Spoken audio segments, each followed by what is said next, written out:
da da da da da da da da da da da da.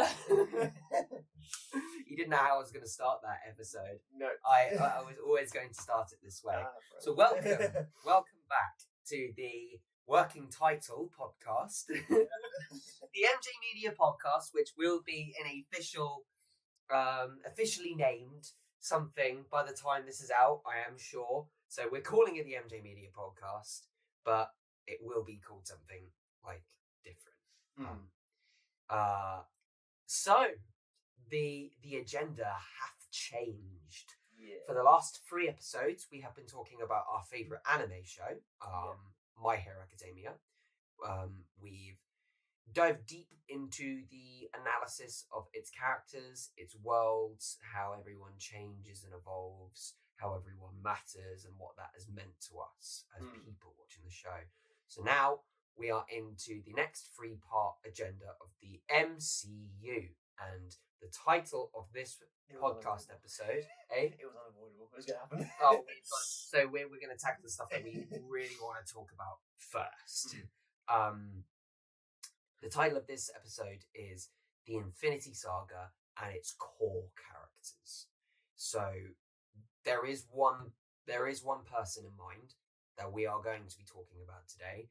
If we start talking about other characters, then absolutely we will unpack them a little bit more and the relationship that they have within the cinematic universe. And particularly I would like to talk about why I enjoyed the Infinity Saga so much, because that is what we will limit today's episode to, because the MCU is massive. We are strictly going to be talking about phases 1, 2 and 3. If stuff pops up about phase 4 and 5, it will only be in reference to stuff that continued after phase 3 if we feel if it's necessary, but we will save phase 4 and phase 5 for the next episode and beyond that for another time as well. So we got our little Infinity Gauntlet propped up in the middle of the screen there. Spent a while thinking about how we could position that. But hopefully it looks okay. I mean, this is all subject to change. Hopefully we'll have like a whole recording studio. Aim high. A man can dream. A man can dream. So we'll make a start then, and I'm going to hand the start of this episode over to my good friend Elliott as we talk about, who are we talking about? We're going for Iron Man for the first half, or more than that maybe. So who saw that come in? We will be talking about Tony Stark, because he's a guy. He is a fun guy, and he goes on a hell of a journey. And he comes in pretty loud. Quite literally with an explosion. Back. Opening theme. It was, I think, Iron Man 1, for many people, was the selling point of the MCU. There are so many movies in phase 1 that we didn't realise were interconnected when we started watching them. It was for the time, for cinema, it was one of the most ambitious things. I look back at videos of like the pitching of the Avengers.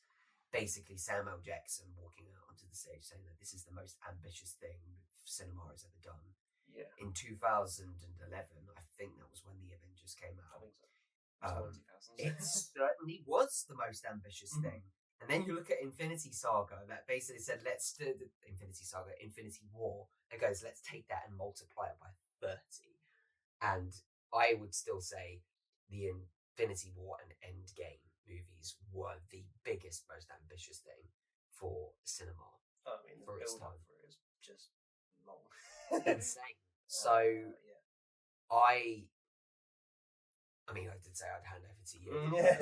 Like for me, for MCU, getting into it, I remember initially the 2 movies I watched that made me go meh at first, but then when I rewatched them and realised that they were connected, I thought, ooh, I like it.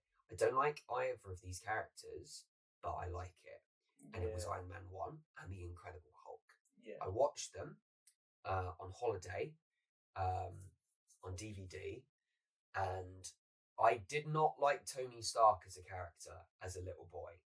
Yeah. I kind of, it's kind of weird. It's sort of kind of not sympathy, I guess, but like, I think having grown up, he's definitely more relatable with the fact, like, all his problems, all that type of stuff, like, but he tries to correct himself, which is always admirable. I mean, you know, that first scene where, like, he's just like, you know, he's selling weapons, like, you'll be openly aware that he's a weapon seller. Yeah. But like, that first scene where, like, he's faced with his own weapon against him, it's like, Yes. whoa, that's it. It's like, oh, hang on, there's consequences to what I do. I need to rethink this. That first sort of jump, and then just being locked in a cave for months, like, just sort of like completely in that time, sort of almost being reborn a little bit, not completely, but like that first sort of stages of like, you know, being reborn again. So yeah. Quite literally. I thought the continuation of that, like the badassery of him coming out of the cave and avenging his friend, and just being this really amalgamated mess of weaponry, and still coming out relatively unscathed. He came out changed, and he then had this desire to improve the armor, to use his weapons for good rather than to leave it for the bad. Because it was at the time, it was the 10 rings in Iron Man 1, wasn't it? That terrorist name, that terrorist group, had little to no meaning to me as a child, but then the 10 rings become like a legitimate threat in the series. I mean, I came into the MCU of not knowing anything. Basically, So like, I only knew Spider-Man, but that was about it. He wasn't even part of the MCU until Phase 2. Yeah, vaguely. Yeah. Was Civil War Phase 2 or was it Phase 3? I actually don't know. Oh. Civil War. You can tell we haven't done our research. Yeah. All off the cuff. It was Phase 3. I remember. Yeah, the Civil War was Phase 3 because that was part of the Infinity War Part 1 and Part 2 announcement, and then they said Captain America 3 was supposed to be called the Serpent Society. Then they revealed it to be Civil War. So yeah, Spider-Man wasn't introduced until Phase 3, and he was the only Marvel character that I was, and the Incredible Hulk, that I was really familiar with. Yeah, I was only familiar with Tobey Maguire's Spider-Man through like Channel 4, Channel 4 movies, all that stuff. Like, you just have to take a glimpse of them when you're walking around the house. God, I love those movies. But like anything other than the MCU, I wasn't aware of at the time. Yeah. So I was all introduced to it through Iron Man. So it's not a conventional superhero, is it? Like, we know we as children were really used to the. It's not.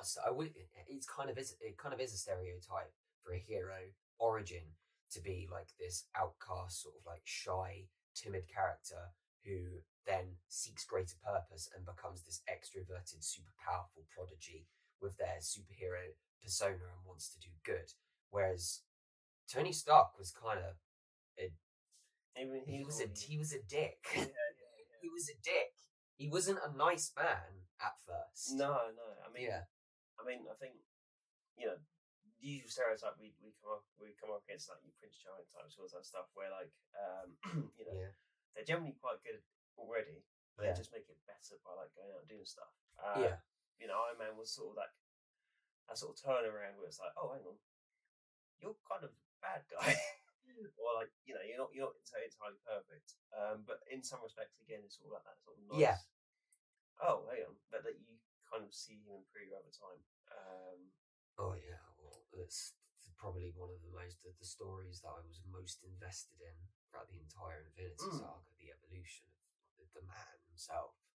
But Iron Man 1 specifically, you don't really see it click with him until I'd say the first fight he has in the Mark III suit.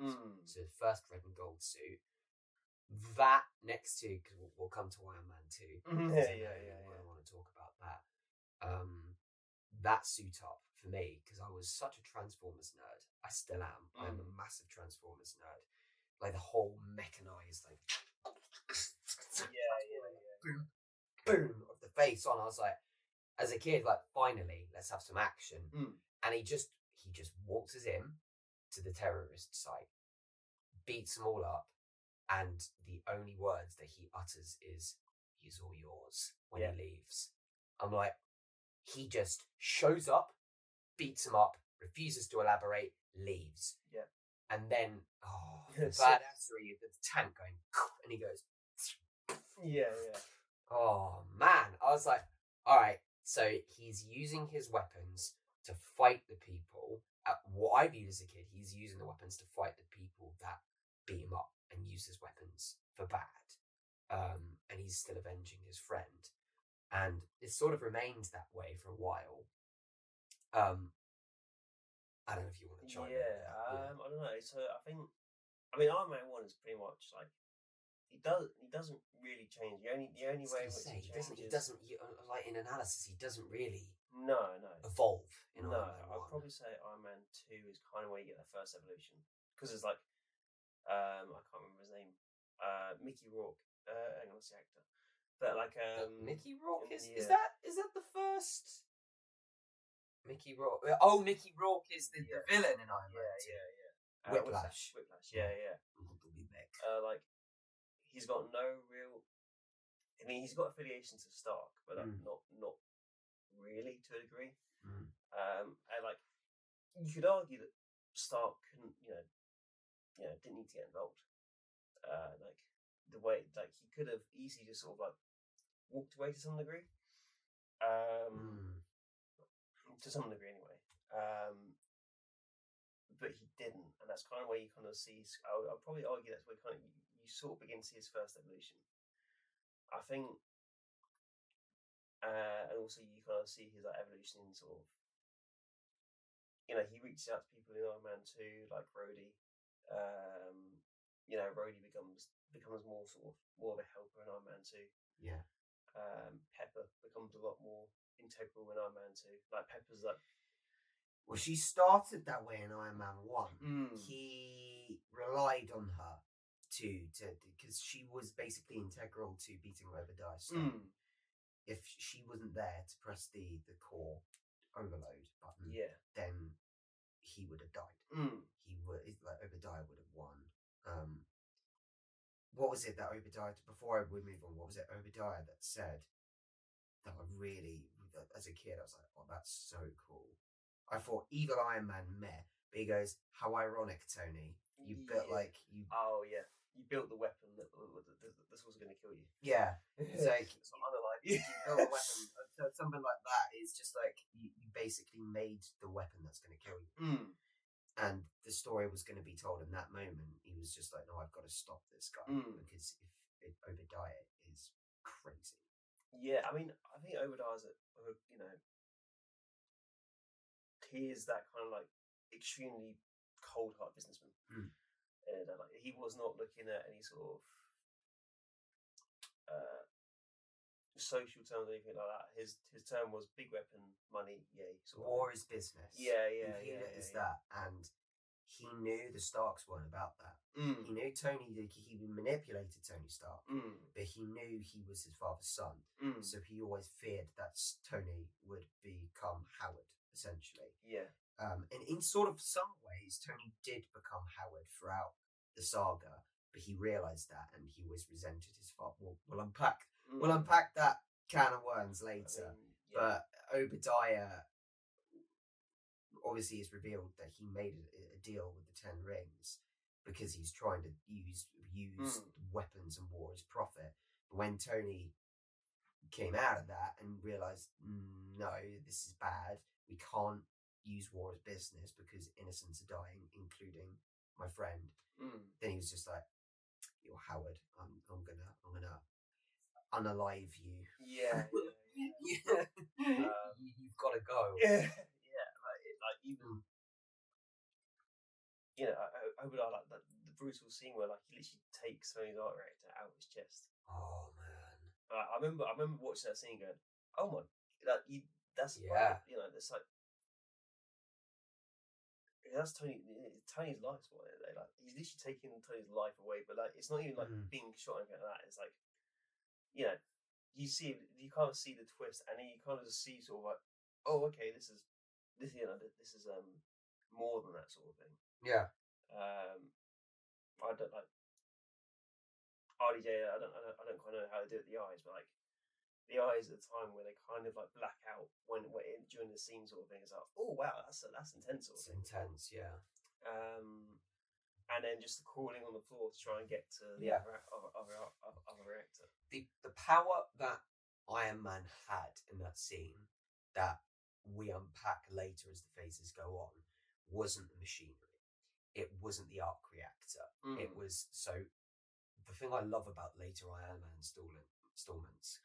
As a kid, you're like, you cannot fight this opponent, Tony Stark, without your suit. And I constantly was like, I'm the same. If I have a big battle suit, like Pacific Rim or Optimus Prime levels of bang, ba bang, bang, ba bang, I wouldn't be able to do it otherwise. But so when he's stripped to his flesh, his human form, and like you say, his heart is quite literally ripped out of from a socket, and he's running on fumes. Obadiah leaves him to almost just pass away.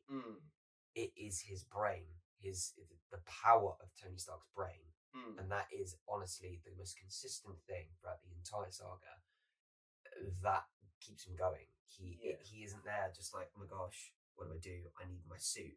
His first instinct is, all right, first things first, arc reactor. Yeah.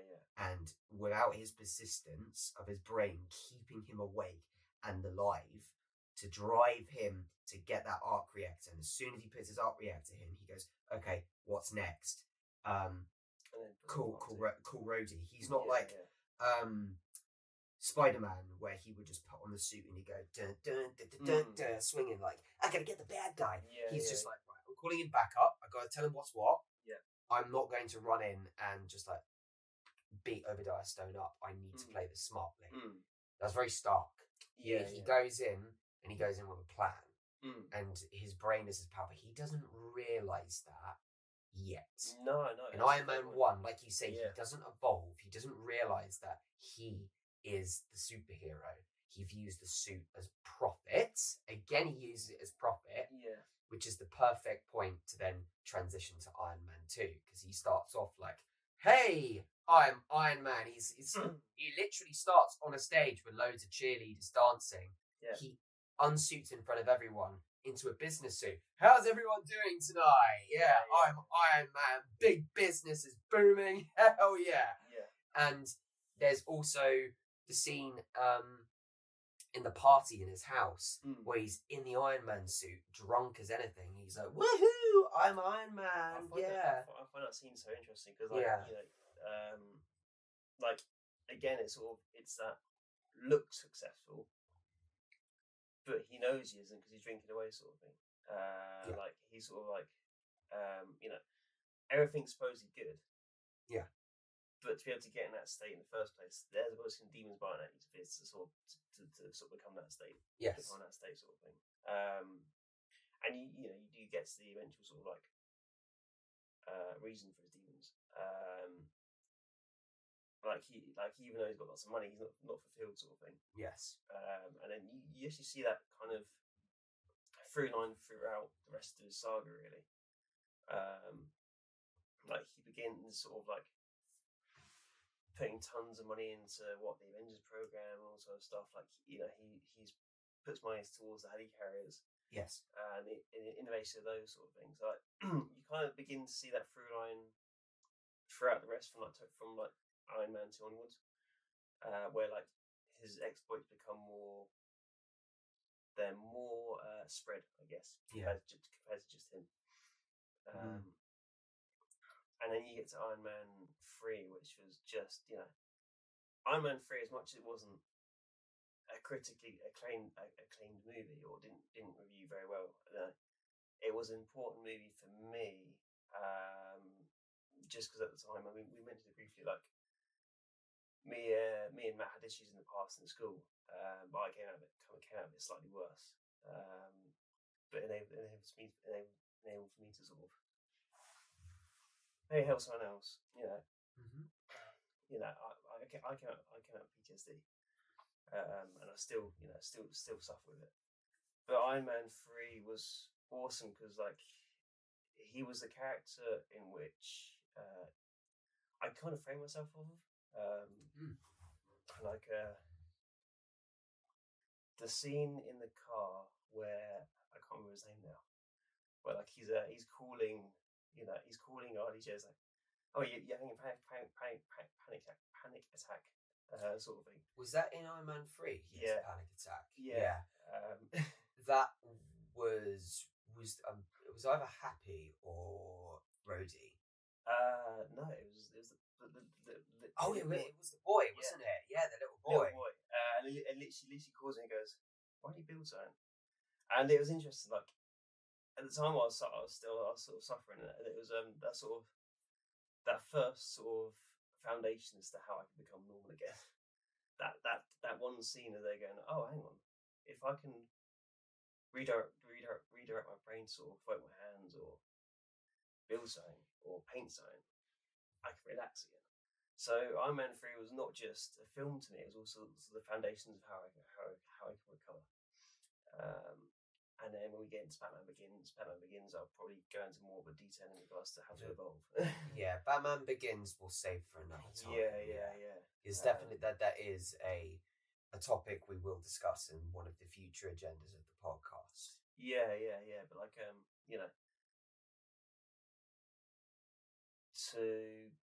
go through panic attacks, all that type of stuff, and people who know me kind of have seen it go south on more than one occasion. Having that foundation to kind of go, oh, I now know where I am, where I can go to relax, and then get and sort of recover.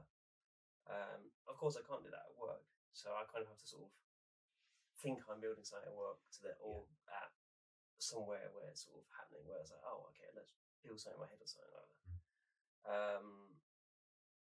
But yeah, no, Iron Man 3 was definitely more than just an MCU movie to me. It was more a foundation as to how to pick myself up again.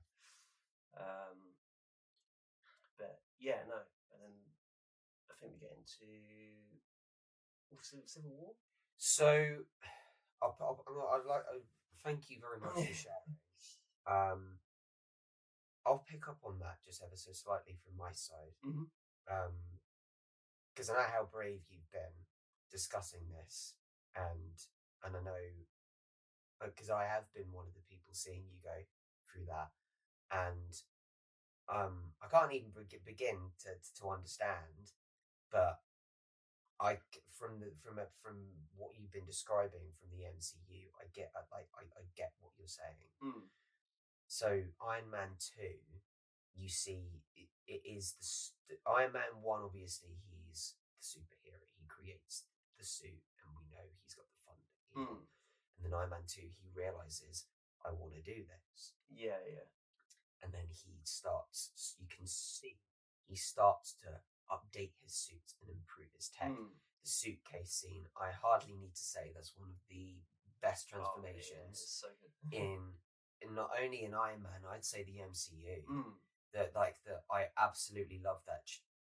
I remember as a kid, what do you mean chuck the suitcase? And he goes, yeah, so I was like, okay, I'm gonna replay this at least 5 times and pretend I have a suitcase like this as well.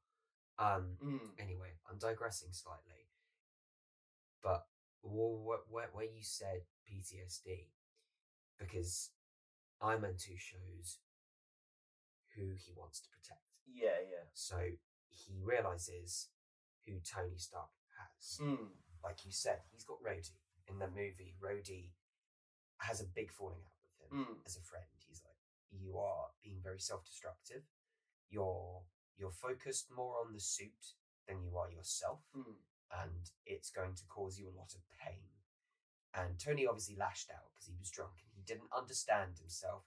And then Rhodey basically said, like, to show you, to prove my point, to use your weapons for good and to put it to the benefit of others rather than your own ego, I'm taking the suit away from you, mate. Yeah. Basically, like a friend taking away the bottle of whiskey, saying, like, I'm taking this away from you. I'm going to show you how to drink responsibly. Yeah. And you can have it back when you're responsible. Yeah, no. Stark goes away and he does a lot of stuff because obviously then Pepper she takes over from the company, takes over from his position, and then she starts going like, Tony, you're neglecting yourself, you're neglecting me. And then he goes off and he finally indulges in his past. Howard Stark, how everyone is like, he's like, I don't want to talk about this guy. And he goes and finds what Howard was working on, the new element.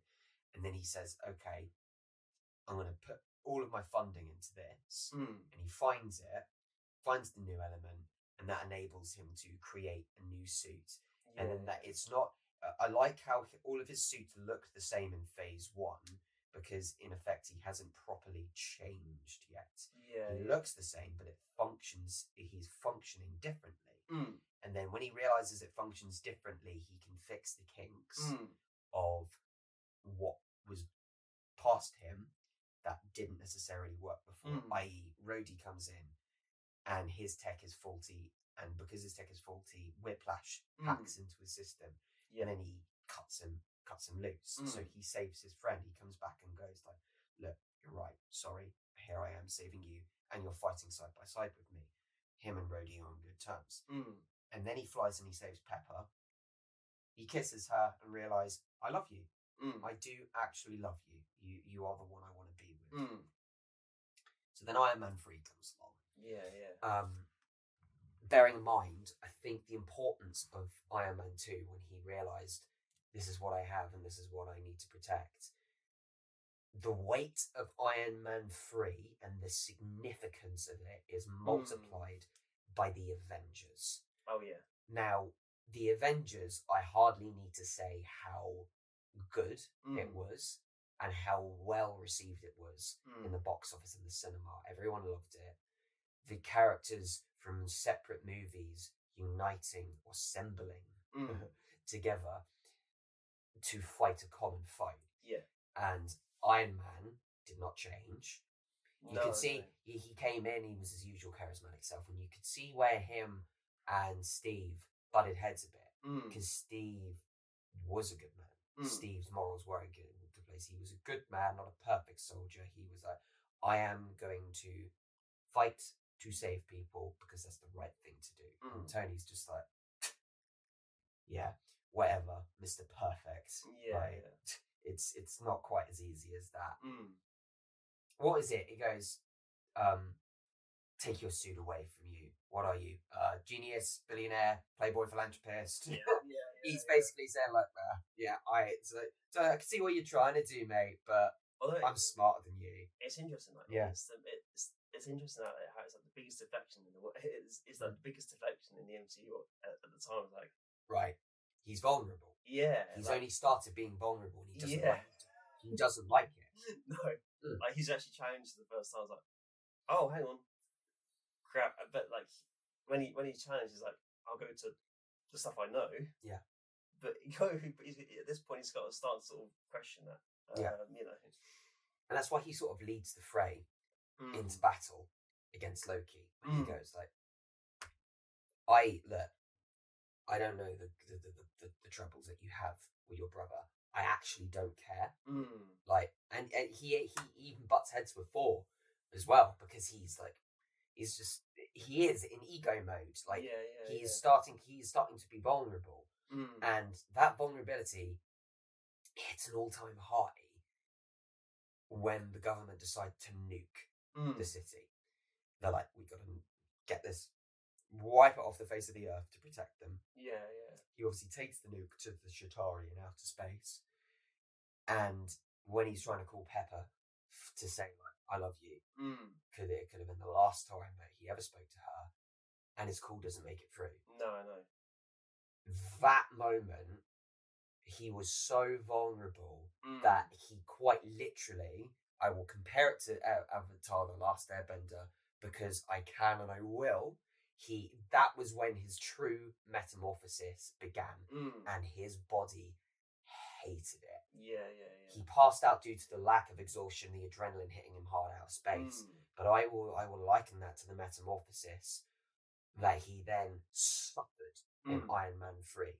He had panic attacks. Yeah. Because he realised then in space, there is a threat so exponential that it's not just villain of the week anymore. It's not just Whiplash and Obadiah trying to take over my tech. There is an evil force in the outer depths of this galaxy that could come to Earth at any time and attack us tenfold on this scale, and it terrified him. He felt so weak that he couldn't stop them. I think he even says it in Avengers, like when he's going up against when he's going up against sort of Loki or some stuff. Where he's like, "I'm just a man again." Compared to everything else, it's like if we can't protect the Earth, you'll be damn sure we'll avenge it. Yeah. Tony basically saying like, if we lose today, we will keep trying. I will keep trying. Yeah. But that's really. That's kind of that just gets so interesting, that statement in later, because again his vulnerability makes him lose sight of even that statement, because I will then go on to Iron Man 3 and why the weight of that PTSD you were talking about, because he, like myself and yourself, he sought escapism and distracting himself from his grief, his inner turmoil, his emotions, and fixing Tony Stark by creating like 40 to 50 suits non-stop. You know from Pepper from the start of the movie that he's literally started injecting himself with these bots to attune himself to the suit at all times. He hasn't slept well. No. He wakes up and has panic attack because I think it's because he's like attuned to the suit.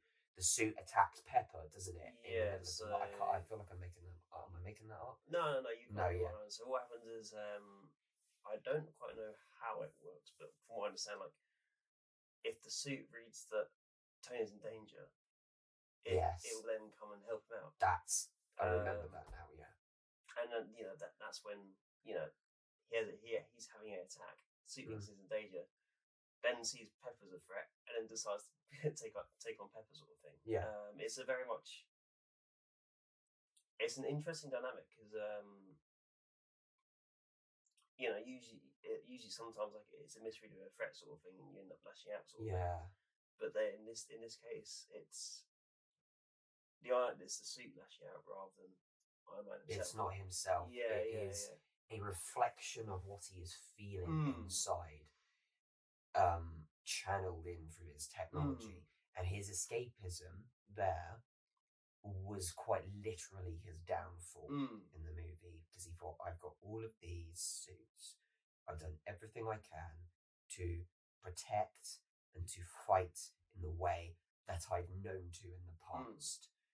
I view my suit as the reason for me. He still doesn't know that it's his brain that is the one that's saving the day. Yeah. He still views the suit as better than himself, so he keeps on making it. He invites the devil to his door. Yeah. He is being threatened by the terrorist group, the Mandarin, which is why a lot of people give the movie poor reviews because of how badly they did the villain. We'll get to that in a bit because that's not really relevant to our current conversation. But briefly, I will say on one side I understand, on the other I actually will say no, I don't. I actually think the villain was done well, in my opinion anyway. Yeah. So then he invites the devil to his door and he loses. Yeah. The suits lose. Pepper and his friend basically watch the house just fall into the water, and Tony goes on the run, basically. Well, yeah, like doesn't just lose the house; like he loses his workshop as well. He loses everything. He loses his place that he'd usually go down to sort of like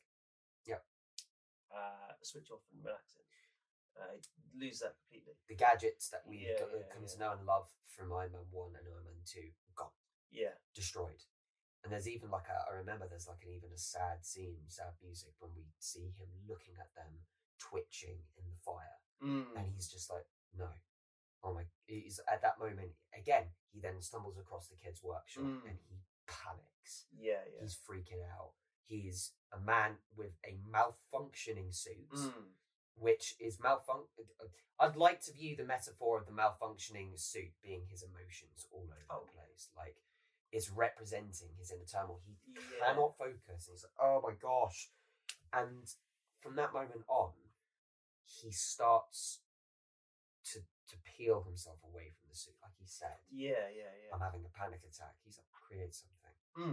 Just can't. It's okay for your head to feel these things, but you've got to come to terms with who you are and the inner turmoil that you are currently feeling. You have to address this, Tony. Well, it's interesting, like in that sort of scene as well, where like he's got that strong persona again. Yeah. Like he's calling Pepper through, I think it's like cool boxes or something, sort of going, I'm alive, sort of thing. And then he's sort of making his sort of usual sort of jokes, like, oh, it's brisk, sort of thing. But I think what's interesting is him dragging his suit with the chains. Yeah. Like his suit's his suit's malfunctioning. But he's also carrying that burden, sort of thing. Yes. Like he's got that sort of strong outward persona, which functions and solves problems. But he's having to really. He's got to focus up to try and get out of the situation. An appropriate term, very very much for Iron Man, is masking. He quite literally puts on a mask to disguise his true self. Yeah. Now, a lot of people do that because they want to. They don't realise that they're not addressing their problems. They're not addressing who they are and what they need to focus on. Tony Stark is no exemption. It was why Iron Man 3 is really good in that respect is that it subtly says it through a physical representation rather than an inside turmoil. Yeah, and also put another framing, which is Robin Williams, where like he's outwardly humorous, like this is sort of funny sort of thing, but like he is suffering badly, sort of thing. So yeah, there's definitely a lot of masking that can happen in any of those situations. He breaks my heart. Robin Williams. Every time I think about him, I just get really sad. Yeah, He's like. But it's an interesting thing that I probably want to make to a degree, and I don't know how well it will go, but like. Blokes tend to mask stuff a lot. They're able to function. They have to mask stuff. It's kind of like if I choose to be open, I vetted someone for months. Yeah. Before I even choose to have a conversation like that, and that's how I will continue to do stuff.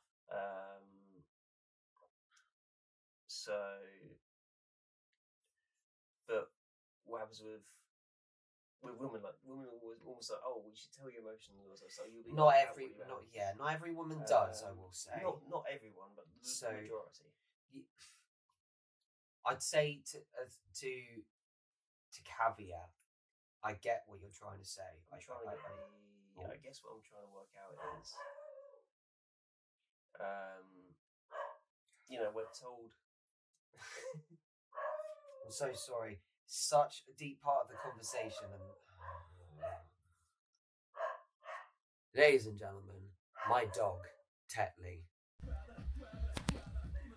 We're back. There was a brief pause on the podcast there. I had to go investigate why my dog was barking. There was an intruder outside. No one was breaking in. It was just someone entering their house doing their normal human things, but he was threatened by it. So he barks in defense. Okay, we'll get back to the topic at hand here. So yes, for a very long time, men were almost told or taught themselves not to be open.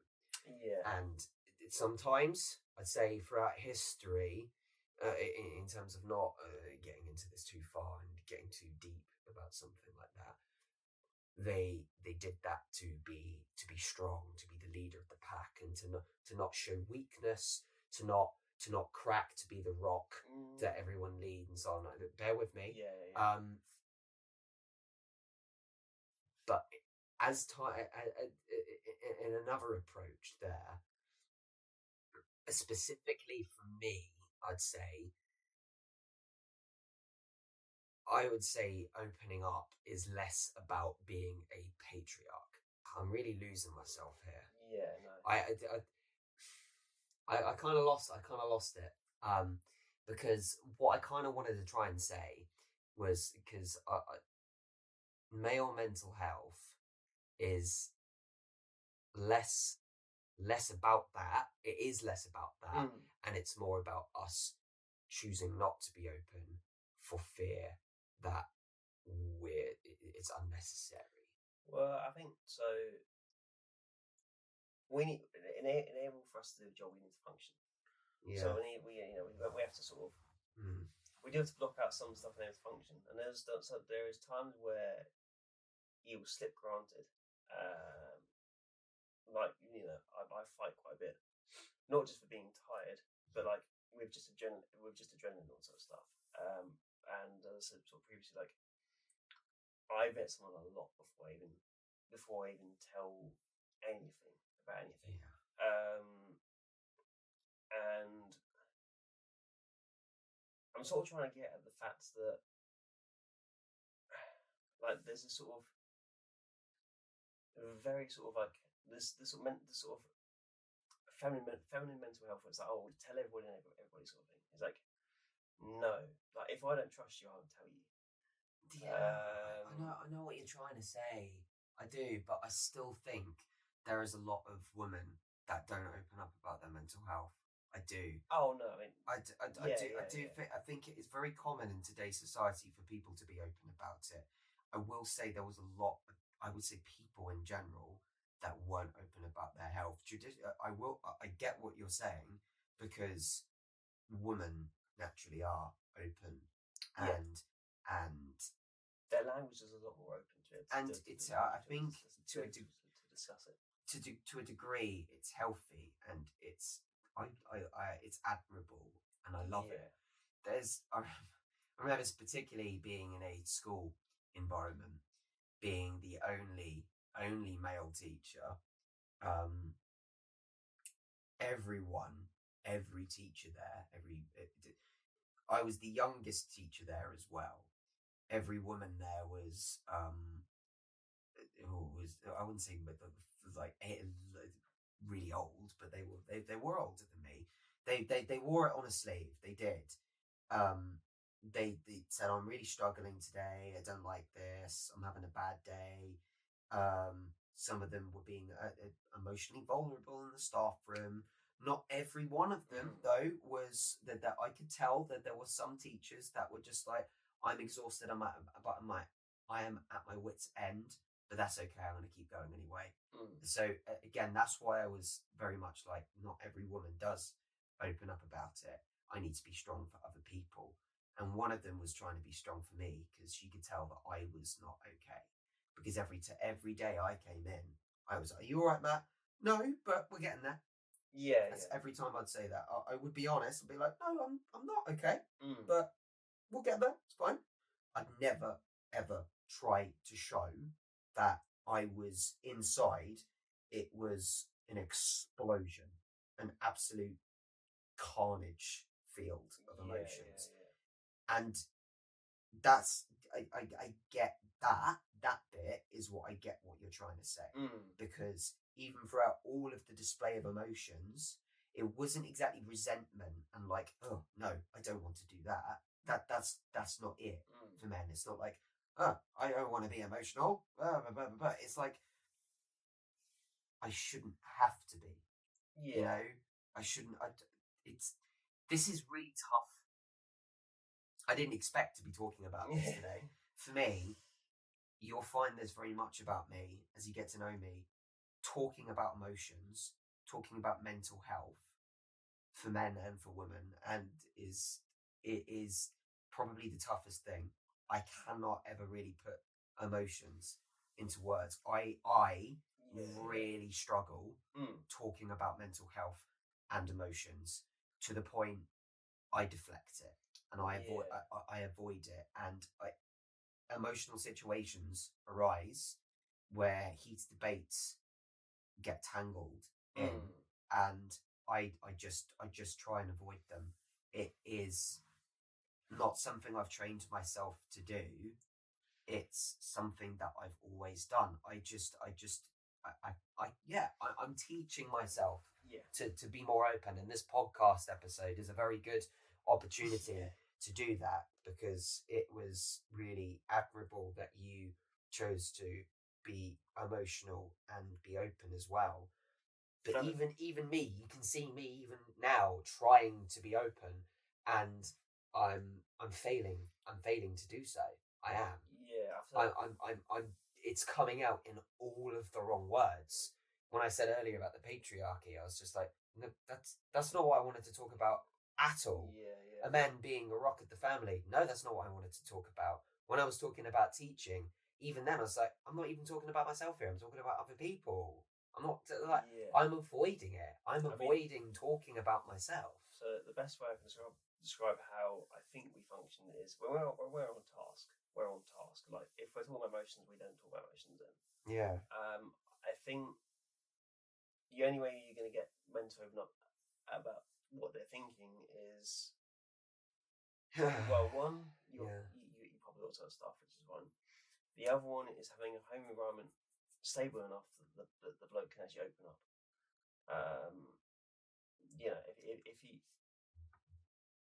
If the home environment's stressed, they ain't gonna do sod all that. They're going, well, I need to solve this problem of the home being stressed, so I need to bottle up again. Like the environment needs to be correct for people to then open up again. So it's all well and good telling us, oh, you open up, tell us everything about what you're feeling. Yeah. No, like my role or my position or whatever is to problem solve. Just naturally comes to me like, oh, well, how can I solve this problem, sort of thing. So if I come back from work, I've locked in at work. I come home and the environment is relaxed enough that I can have conversations. Then I can start unbottling what I need to unbottle, sort of thing. Yeah. But the environment needs to be correct. If it's not correct, my primary function is I want to solve this problem, or how can I solve this problem, rather than what am I thinking, what am I doing? Yeah. That's probably the best way to describe it. No, I think you did that much better than me. And it's quite funny in a way how when you were talking about that and you started basically hitting it on the head of stuff that I've had to deal with recently as well, I felt myself switching off. And that's not trying to cause offence there. It's trying to put evidence to your claim. Yeah. Because you started talking about real life things and real life struggles that me and you've had to cope with. And I'm sure many men and many women have had to deal with as well. Oh yeah. And I felt myself emotionally retreating when you started talking about that. I don't know if you could probably clip that point where you can see in my face. It happens. I just sort of space out, and then I sort of come back to, and I realize I've spaced out, and then I start getting emotional. I think you've nailed it. When the environment around you can feel as though you putting your cards on the table will make the game messier. When you think you know people, and you're like, if I tell them this, it's going to make them feel worse. If I showed them that I'm weak, that I'm really struggling, they're going to be massively concerned for me, and they're not going to focus on what I know they should be focusing on, what they should be focusing on. Like, for example, I will go back to teaching. I was really struggling to teach, and I was really struggling to open up to the teachers about this. And in the end, I did.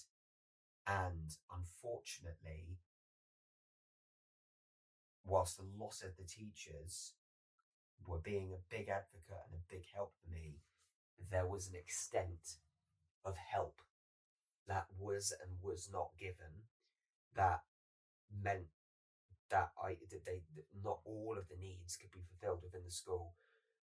To be fair, in hindsight, I will say a lot of that wasn't their fault. A lot of that wasn't their fault when there really wasn't the funding and the numbers to put into it. And a lot of schools struggle with that. And it breaks my heart because teachers suffer. And when the teachers suffer, the students suffer. And when the students suffer, then they don't learn well. I'm getting off topic, but what I'm trying to say is when that happened, I retreated socially outside of school because I kept on fighting my battle outside, thinking if I keep on trying to be a better teacher outside as well, outside of school, kit this persona up, like fight these battles and try and improve my lesson plans and keep on doing this outside, then I will be better in school. How do I solve this problem? Yeah, basically. Yeah. You remember the conversation you had with me. There was one night where I phoned Elliott and I was emotional. I think for you, it's probably what bit you've seen me emotional before, but for you, that was like, this. I remember you went through a phase thinking like, you aren't you. Yeah. You aren't right. And you're like, come on, meet me for a coffee. Let's talk about this. I should probably tell you flags. Your flags are like something I look out for. So like you tend to be sort of less humorous, I guess, than your usual self, or like there's less conversation in regards to what we're talking about now, like animated movies, all that stuff. Like they tend to be sort of less frequent. Yeah. And then just general persona and like sort of stances. This is more of a universal sort of thing, but like shoulders down, chin down, face to the floor sort of thing tends to be sort of flags. I'll come back to that moment in the podcast where I noticed me doing exactly what Elliott was talking about. I remember when again, I'll go back to it, when I started talking about the history of men, I noticed I was just like, what the hell am I talking about here? Utter shite. And then I literally just huddled up and just retreated. I was just like, I don't like this. And then I looked at the camera, I was like, right, I'm showing that I'm weak. I'm turning around now. But thanks for picking up on it, because it's good to be open about these things. But then, even with yourself, you were putting stuff out like, let's deal with this. Let's think logically about how we can do this together. I'm here to help you. I viewed you as support and help and a friend who came in my hour of need, and I really appreciated that. That being said, I felt weak. And that moment, my mind viewed that negatively. It didn't view it in a positive way. It didn't see like, these are the steps, the milestones that you can take to improve your environment inside and outside of school. Yeah. It may or may not work, but at least you're going to give it a try. It could work. And if it doesn't work, never mind, we'll think of something else. I viewed that as, here's all the reasons why you suck. Yeah. Here's all the reasons why you are a failure. Here's all the reasons why you are not succeeding in your career and why you are not being open outside. And it was just not your fault at all. It was just the way that my head was. My head was in a spiral. No, and when your head is in a spiral, you view things in a very negative lens. Yeah. So this is sort of the same thing. So this is sort of where, this is sort of from what I can work out now, sort of like the universal sort of brain in regards to how we function. Like, if we're failing, we don't we see ourselves as weak in that regard. What the mindset that I'm beginning to change now is, I failed once, let's try again, sort of thing. I failed twice, let's try again, sort of thing. Yeah. You know, I may be failing, but I'm stronger for that failure, sort of thing. So it's trying to sort of, how do I rotate this lens to then sort of improve my, Yeah. you know. I get that. And that only comes with support. You only get to there. You can try and get there by yourself, and and when you do it, well done. You can get to that stage by yourself, which is possible because you have to be ultimately the one that helps yourself. Yes. Yeah. Absolutely fantastic. That does not mean that you shouldn't lean on people. Yeah, I think so. You need people. Yeah, you do. I can never speak to some more where like a lot of the time when I'm fighting it, I do it on my own terms, sort of thing. Yeah, but it's kind of trying to recognise a point where they're going. It's come to the point where I don't have the tools to help myself at this point. Yes. So, my coping mechanism. Let's rephrase that. Okay.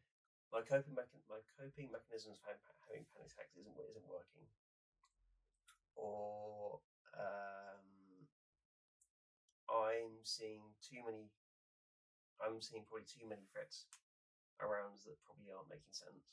And this is from my point of view. Yeah, of course. Or I'm reading everyone as having a alternative motivation for what they're doing.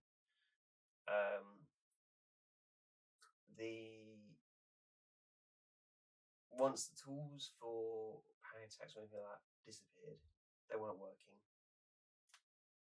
and the instability of my mind wasn't being stable. wasn't as stable. As stable anymore.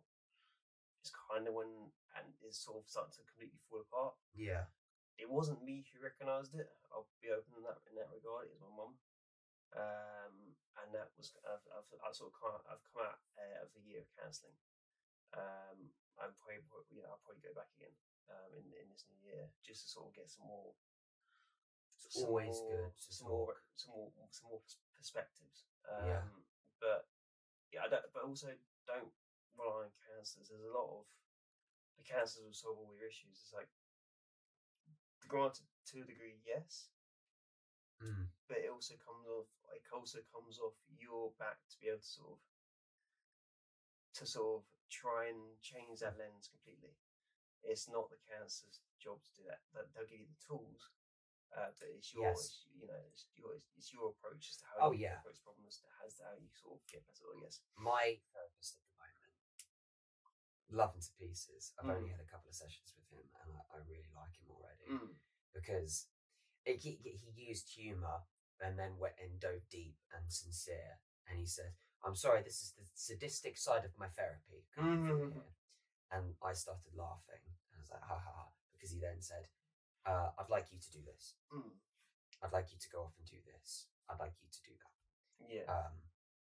Because he knew that I knew that he couldn't say, "Oh, you're sad because of this." Here you go. He goes, "Okay, I'd like you to try this. I'd like you to explore the positives." Is it you said? Because I know you're thinking negatively. You're thinking negatively of me and this task right now. So that's okay. But we're going to try and embrace the positives here. And I really want you to work hard on this, because he said, because working on stuff like that is hard, and that's okay. But you've got to be the one to do it. I can't be the one to do it. And if it doesn't work, then that's when I come in and say, okay, let's try something else. Which is, like you said, they can give you the tools. If you're fixing a light bulb, he could give you a spanner and say, here you go. Give it back to me. If it doesn't work, I go, and glasses on the floor. Uh-oh. And I bring him back the spanner, and he goes, okay, here's a new light bulb, and here's a screwdriver this time. Off you go. That sort of analogy, you know. A lot of you guys watching this probably know about it, but there will probably be some of you that do watch this that haven't been open and are struggling to be open and have not been had counselling and therapy before as well. So if we're going towards the younger audience, like we know the younger audience are sort of like they're a lot more screen focused. And granted, right now you're watching this sort of thing, but I'd try and, if you can, I know it's difficult because the age in which we live in is just a nightmare for face-to-face conversation. The age of AI and industrialization. But if you can find someone who you can trust well enough to kind of, firstly, just have a good friendship with, just for a call, like you can go and meet up and have a coffee or go bowling or just go for a walk or anything like that, because I'm not quite sure how many resources you've got in your county, because they're kind of dying as well.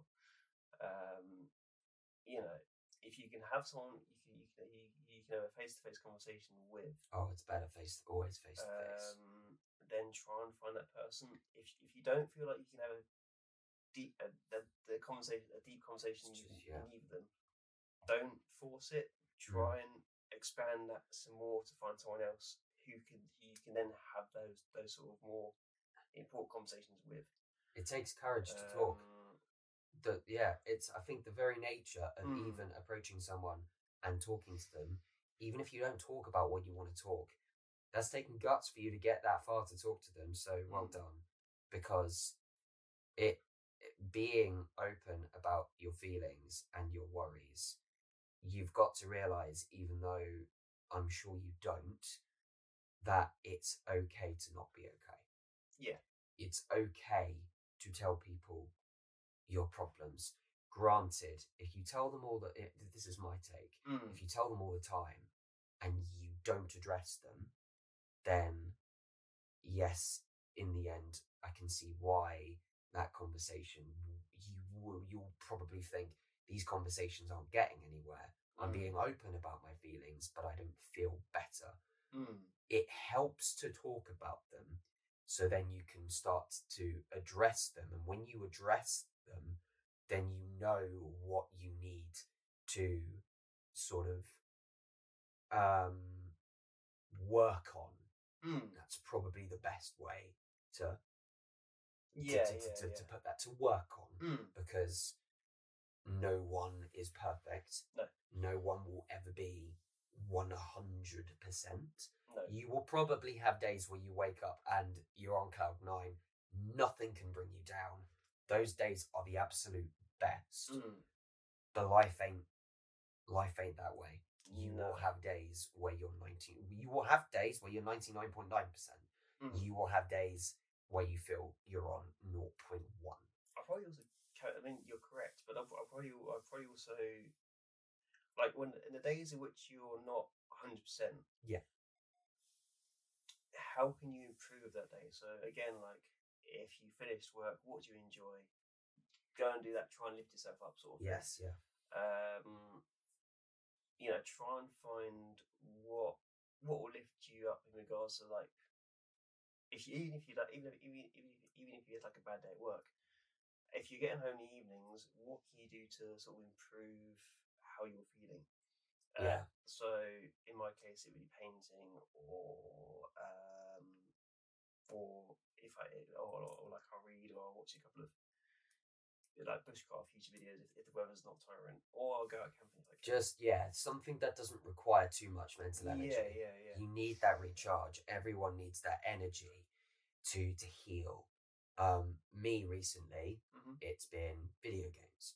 It's been exercise. Exercise requires a lot of physical strength, and I get it. Sometimes it's not for everyone. And when they say, physical exercise is the best mental relief, it's pretty damn good. Exercise really does help. Not everyone is fortunate to be able to do a lot of physical exercise. Not everyone. I'd say some people get on with exercise better than others. And if exercise isn't your cup of tea, then there are other things that you can do to take your head away from it. Do not distract yourself too much. I still encourage it, even though you struggle. But like, absolutely. But like, do it at your own pace. even going for a walk, man. Yeah, don't stress yourself. Don't put too much stress on your body too early. I was going to say, some people view exercise as the weightlifting, the treadmills, star jumps, sit-ups, press-ups, climbing a mountain. Don't view it as that. Exercise is moving and staying healthy. Even if it's if it's like, I'm going to have an apple this evening after my dinner, and I didn't like that. I'm not going to have that again. You're trying something new. You're changing your routine to reward your body something healthy. Going for a walk for 5 minutes in the evening. Brilliant if you have a dog. Take your dog out for an extra walk in the day. Like anything. Look at us giving it. Look at us being vulnerable and now giving advice about how we sort of cope with these things now. Yeah. I mean, that's kind of how you do it. I mean, I should probably rationalise why I decided tonight is probably the best way to do it. Is like, in my teaching kind of career, I've kind of noticed that a lot of people right now are holding a lot of baggage, and they don't quite know how to deal with it. So the best way in which I can solve a problem is, being a little bit vulnerable. I'm not gonna. I'll caveat this now by saying I'm not going to completely open up, because I don't know who any of you are. Sometimes you can, and it is awful that people have to go through an experience of opening up to someone that they shouldn't. Yeah.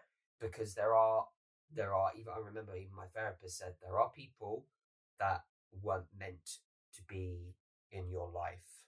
They're not best for you. No. And if it's not a choice. Well, it is a choice to be open to them, but sometimes it's not an understanding if that person it should be for you. So if they react in a way that is an antithesis of the problems that you're presenting, i.e., I am sad because of this, and they say, no, you're not, or they use they use that against you. That person is weak. Ha ha ha. I don't need to. I'm not here to lecture. I'm not here to say this is what you should and shouldn't be doing. Because at the end of the day, this is a podcast and we're discussing this. Take anything that we say with a pinch of salt and a grain of salt. Oh yeah, for sure. Yeah, this is just two men being vulnerable on the camera, emotionally chatting away about stuff that sometimes makes sense. Sometimes we start talking about something and that doesn't make sense, and then we backtrack and go like, we understand that we rambling there. So don't. I mean, quote us if you like, but don't quote us and say like, But the point we're trying to say here is you've got to trust someone to be open to them. Yeah. And I will say it starts with family. And the friends that you really trust. Like, I do trust you a lot, Elliot. I can be very open with you, and I'd like to think it's the other way around. Yeah. And there are a lot of people in my life that, and it is revealed, unfortunately, when you're raw and when you're low. And this is a good segue to go back to Marvel soon. When you're emotional, raw, and at your lowest, your life lights up the people that matter to you. The people that really are so much. Sometimes it's the people that you don't expect.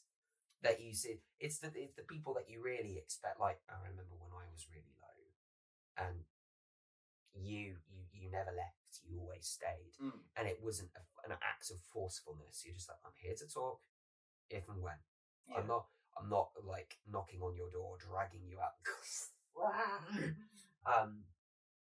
It's your family are always there, and again, also like, if you're on the other end of the spectrum, like if you're trying to help someone who has, or you think is starting to sort of have issues, like,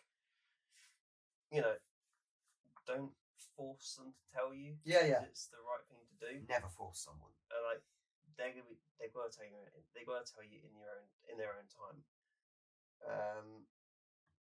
But like, if you're trying to get someone to sort of function and do their job again, yes, just sort of like, take a deep breath. Whatever, I don't know what you dealing with sort of thing, try and recenter again and then go again. Like, because if you're breaking down the job, it's a heck of a different ball game to play with, because you're dealing with a hostile party. On a job context. So if you could just take a breath, recenter, and then continue on task, then you should be all right. A good summary for this segment here, and there will most likely be what I'll do at the start of this podcast. I think I will put a little. I'm not going to say a warning. That's not that. I think I'll put a little title card, basically saying that we are going to be talking about mental health. I know this is titled MCU, but there will be moments in this podcast where we get real. Where we get that this is probably one of our more real ones so far. So this is a mental health one. It's quite a sensitive topic for a lot of people. But this isn't like oh no, this is too much. But I think I will put it there. Out of just a conscious thing. Yeah, I think that's the same with Batman Begins. Fully. Yeah. Because there will be topics that we talk about in this that will be sensitive, and sometimes it will be. I wouldn't say we will ever talk about things that are gory or too sensitive, like really triggering specific events. No. We're not about that. No, it's sort of. But we do want to talk, which is why Tony Stark is important to me and Elliot, because there is a representation of his journey that we can correspond with. Yeah, he doesn't open up about his mental health, but at the time when me and you watched Iron Man 3 as children, we didn't understand that as much as we should have. And the more that we rewatched it, the more that we realised there was a reason why I watched the movie over and over, and that I liked it. A little Matthew liked seeing a vulnerable Tony Stark. He liked seeing the man break down. He liked seeing the male weakness that you rarely see in, I would say, for the benefit of this episode, that you rarely see in superhero movies. I will say, you will see superheroes and superheroines are always like da da da da da da da, and the villain comes along. Oh no, I'm weak now, but I will ultimately save the day. You rarely see. I'll probably carry it again. Like, Tony Stark is never a victim. Like, he's never in a victim mindset. No, he's always solving his problems. Yeah, like it's not like. Yes, he's vulnerable and sorting himself out, sort of thing. He's a smart cookie. Yeah, but like, he's never victimized. He's never like, oh, I'm this, and that sort of thing. He's like, it is what it is. Yes, I'm getting help from the little kid to deal with it. I still can't remember his name. No, but do you not remember at the end of the movie where he literally has Bruce Banner as his therapist? Yeah, but he overcomes his issues, and then again saves the day as himself. Himself, which is like the best thing I've seen in hero movies for a while. As you're sort of speculating to, like, there are a lot of Marvel properties right now. I've vaguely touched on. There's not a lot of development. It's just, I have power, and then here's my villain. Not very much development, and then solve problem, beat villains, sort of basically. Yeah. I will say, very quickly before we continue with Iron Man, because we are at a point where we can continue. To summarise what myself and Elliot were very open about, just always remember, if you think it is a weakness to show your weakness and talk about your problems, it is an actual fact of strength. It is. You are probably going to be your strongest when you show what you think is weakness. I think shows the right people. Yeah. The right people. Yes, of course. Cool. Another pause. This time, not for my dog, for me needing the loo. Anyways, we're back. We're back. Iron Man 3, and Tony Stark saves the day as himself. Pepper also comes in, the one that he's always wanted to protect, and he realizes she can stand up for herself and all. He comes in, and even when he brings all of his suits in at the end, he jumps in them. Suits, I love it. The suit to suit thing, and he fights, but he always switches from suit to suit as the suits are getting destroyed, and you can see how vulnerable and destructible they are. But he's still intact. He's still focused. And in the end, with the explosion of Mark 42, is it Mark 42? Yeah, I feel like it's 42 or 43. It's Mark 45. I can't remember. It's 45. It's a 40. Yeah. He uses the suit to destroy him, and he says, "Do me a favor, blow up the suit." In that moment, it is the acceptance of himself. He is just like, "I'm going to defeat you as me, as Tony Stark." And then he destroys all of his suits, because from that moment onwards, from the start of phase 2 onwards, we actually start to see the suits in different colours, in different anatomy, in much different shapes and sizes and things. And that style change, for me, I would like to think is intentional. Because at that point, we always saw Iron Man as that one design all the time, with the same like facial structure. But then we start to see different suits and different designs, because it's a reflection of the transformation that he's gone through. No, I mean, what was it? Was he? Oh God, what is it? I think the first Infinity Saga film, no, it's not Civil War. Age of Ultron. No, I'm thinking, is it Age of Ultron? So it goes, it's Iron Man 3, for the Dark World? No, Iron Man 3, I feel like after the Avengers. Yes. Yeah, after the Avengers, it's Iron Man 3 and Captain America, isn't it? Captain America the Winter Soldier is one of the I feel like, gosh, do not judge us for not knowing the chronological. I feel like Captain America the Winter Soldier came out in like 2014, didn't it? For the Dark World came out 2013, and Iron Man 3 came out 2012. I feel like Iron Man 3 was one of the first phase 2 movies. I feel like it was. But I think the scene where it's like, don't embarrass me in front of the wizard. That's much further down. Like the reveal of that suit, like Tony is basically his pinnacle at this point, and like the suit is able to adapt to different situations on the fly. I see where you're going with this. You know,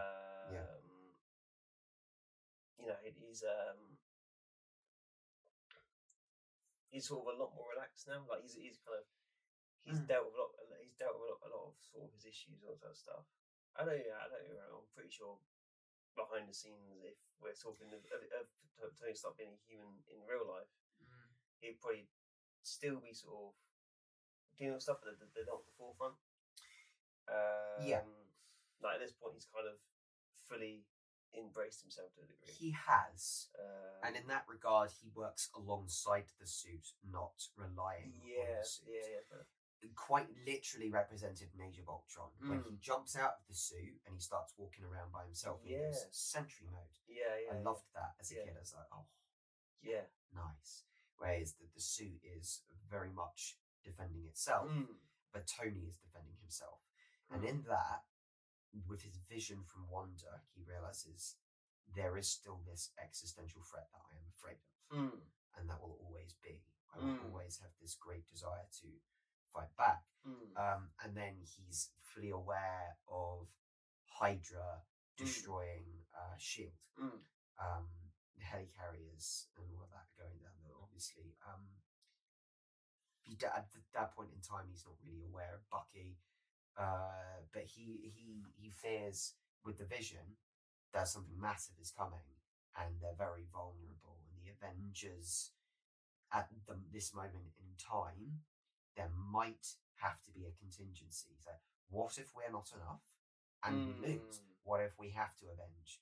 We need another plan. Yeah. Hence, Ultron comes along, and he starts using the artificial intelligence, and he said, "We're going to work together, me and you. Me and my suits are going to work together on this, and you're basically going to be a suit of armor around the world. Everyone will have a suit to rely on, basically. Everyone, like the whole world will fight, and it goes wrong. Of course it goes wrong, because the artificial intelligence takes one look at the world and is like, yo, humans are kind of nuts, don't really like this. Yeah. It's interesting that, Ultron is basically, people have said in the comments, Ultron is very much like, in this movie specifically, an evil Tony Stark. Yeah. I mean, he's got that sort of, that binary way of thinking where it's like the ones and zeros, all sort of stuff. There's no sort of contextual thinking, which I think is where I kind of begin to see AI kind of go now, where it's all like, it's all very straight focused sort of thing, but it doesn't actually get the nuances of stuff. Yeah. Which we're kind of like, which we still kind of stumbling over. Serious. But yeah, no, like he looks at all the online stuff and kind of goes, "Oh, these are bad decisions," sort of thing. But then doesn't see the other side of things. I think when Vision's introduced, Vision's an interesting, because Vision is more human than robot. Yeah, he's very much more like he's But the thing is, Vision doesn't really know what he is as well until he starts to discover that in Phase 3. He's like, he is. He's just like, at this moment, I don't know what I am. When he's first created, he's like, but there is a need. I know why I was created. So there's no.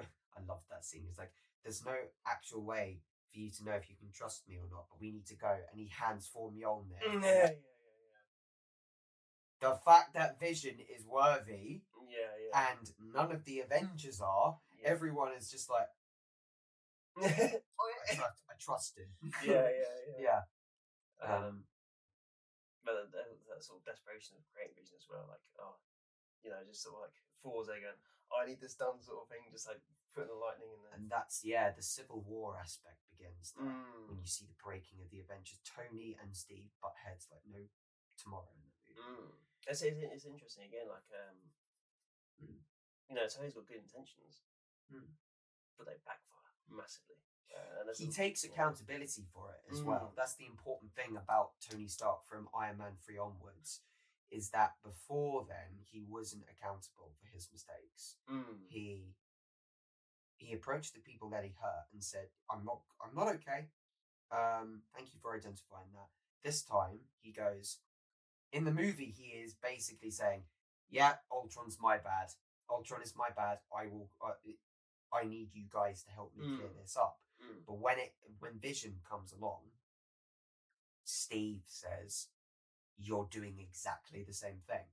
He goes, "You're not learning, Tony." And Tony then goes like, "No, hear me out. I am uploading this with an artificial intelligence that I know works. Why don't you trust me?" Steve goes, "Because you're going to make another mistake. That the important thing is we should be fighting Ultron right now." And he goes, "The important thing is that we need to make a contingent." And they're arguing. Steve has a valid point. He goes, "You had a contingency plan that was called Ultron. Look where that's got us." Stark goes, "I always have contingency plans because I want to save the world. I want to avenge it. Because if me or you are not here, who will?" So they both have good arguments. That's why the characters clash. Inevitably, in Civil War, it was going to happen. And Civil War is the moment Stark really takes accountability when he realizes that there's also the secondary destruction that they cause. the backlash from Sokovia and is it New York as well? Or even I think the elevator scene in Civil War. Is it Civil War? Age of Ultron. No, yeah. I think it's Civil War. Where like I can't remember her name, but like this woman comes up to Tony in the elevator and goes, "My son died." Yes, that is Civil War. Yeah. Oh yeah, in like. But you wouldn't know that, would you? No. Because you were too busy flying off and saving the day that you didn't even think. And he hates it. But it's interesting. Like she takes out a photo and he goes for a pocket, as in like a defensive response again.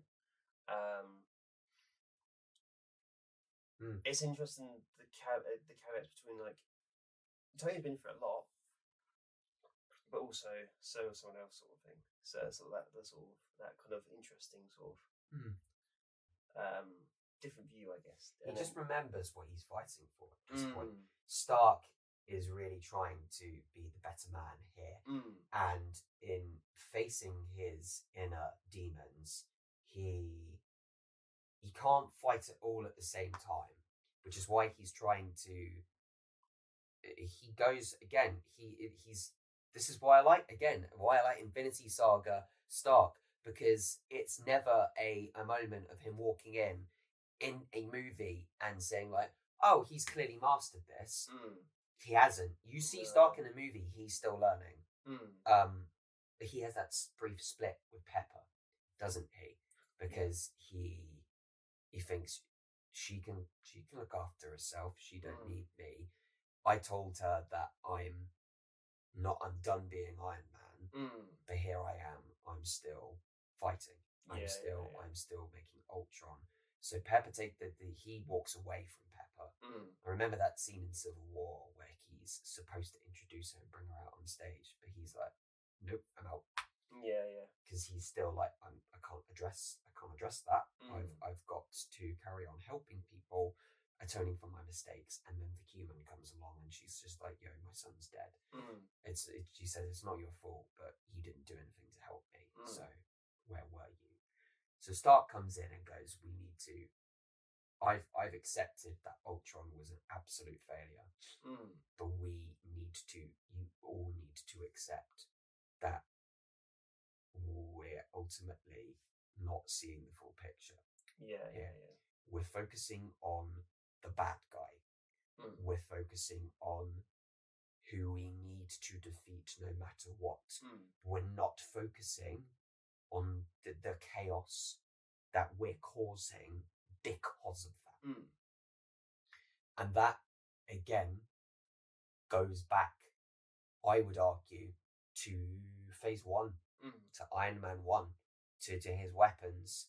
He doesn't see it as weapons that can kill people. He views it as profit. This is me. I'm using my tech to create weaponry, and I'm getting money. The lives that he put in danger and the lives he destroyed because of his actions is his fault. And then he realized in that moment, every time we're saving the world, we're failing to see the people that we have failed to save. For Stark, it's not enough to stop at one atonement. Yeah. He has to keep going. He always feels like it's not that he has to prove something, it's like he has to prove to himself.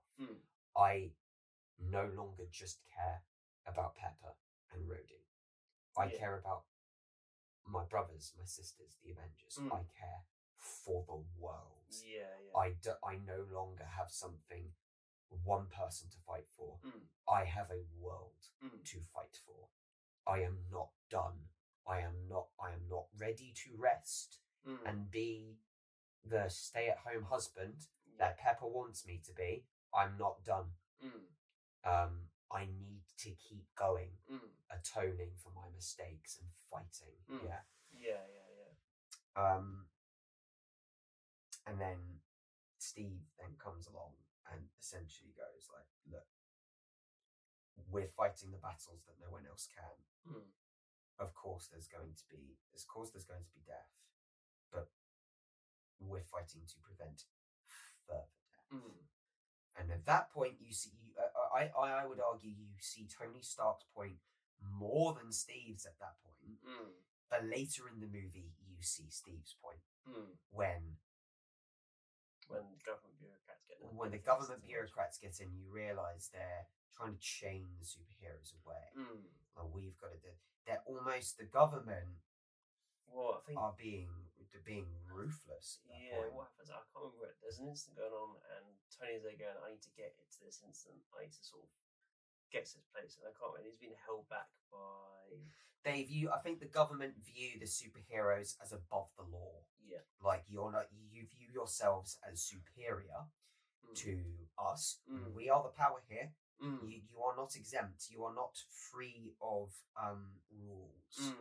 So that's why the term vigilante is used very effectively in that film. Like, some people view as heroes, but some would prefer the term vigilante.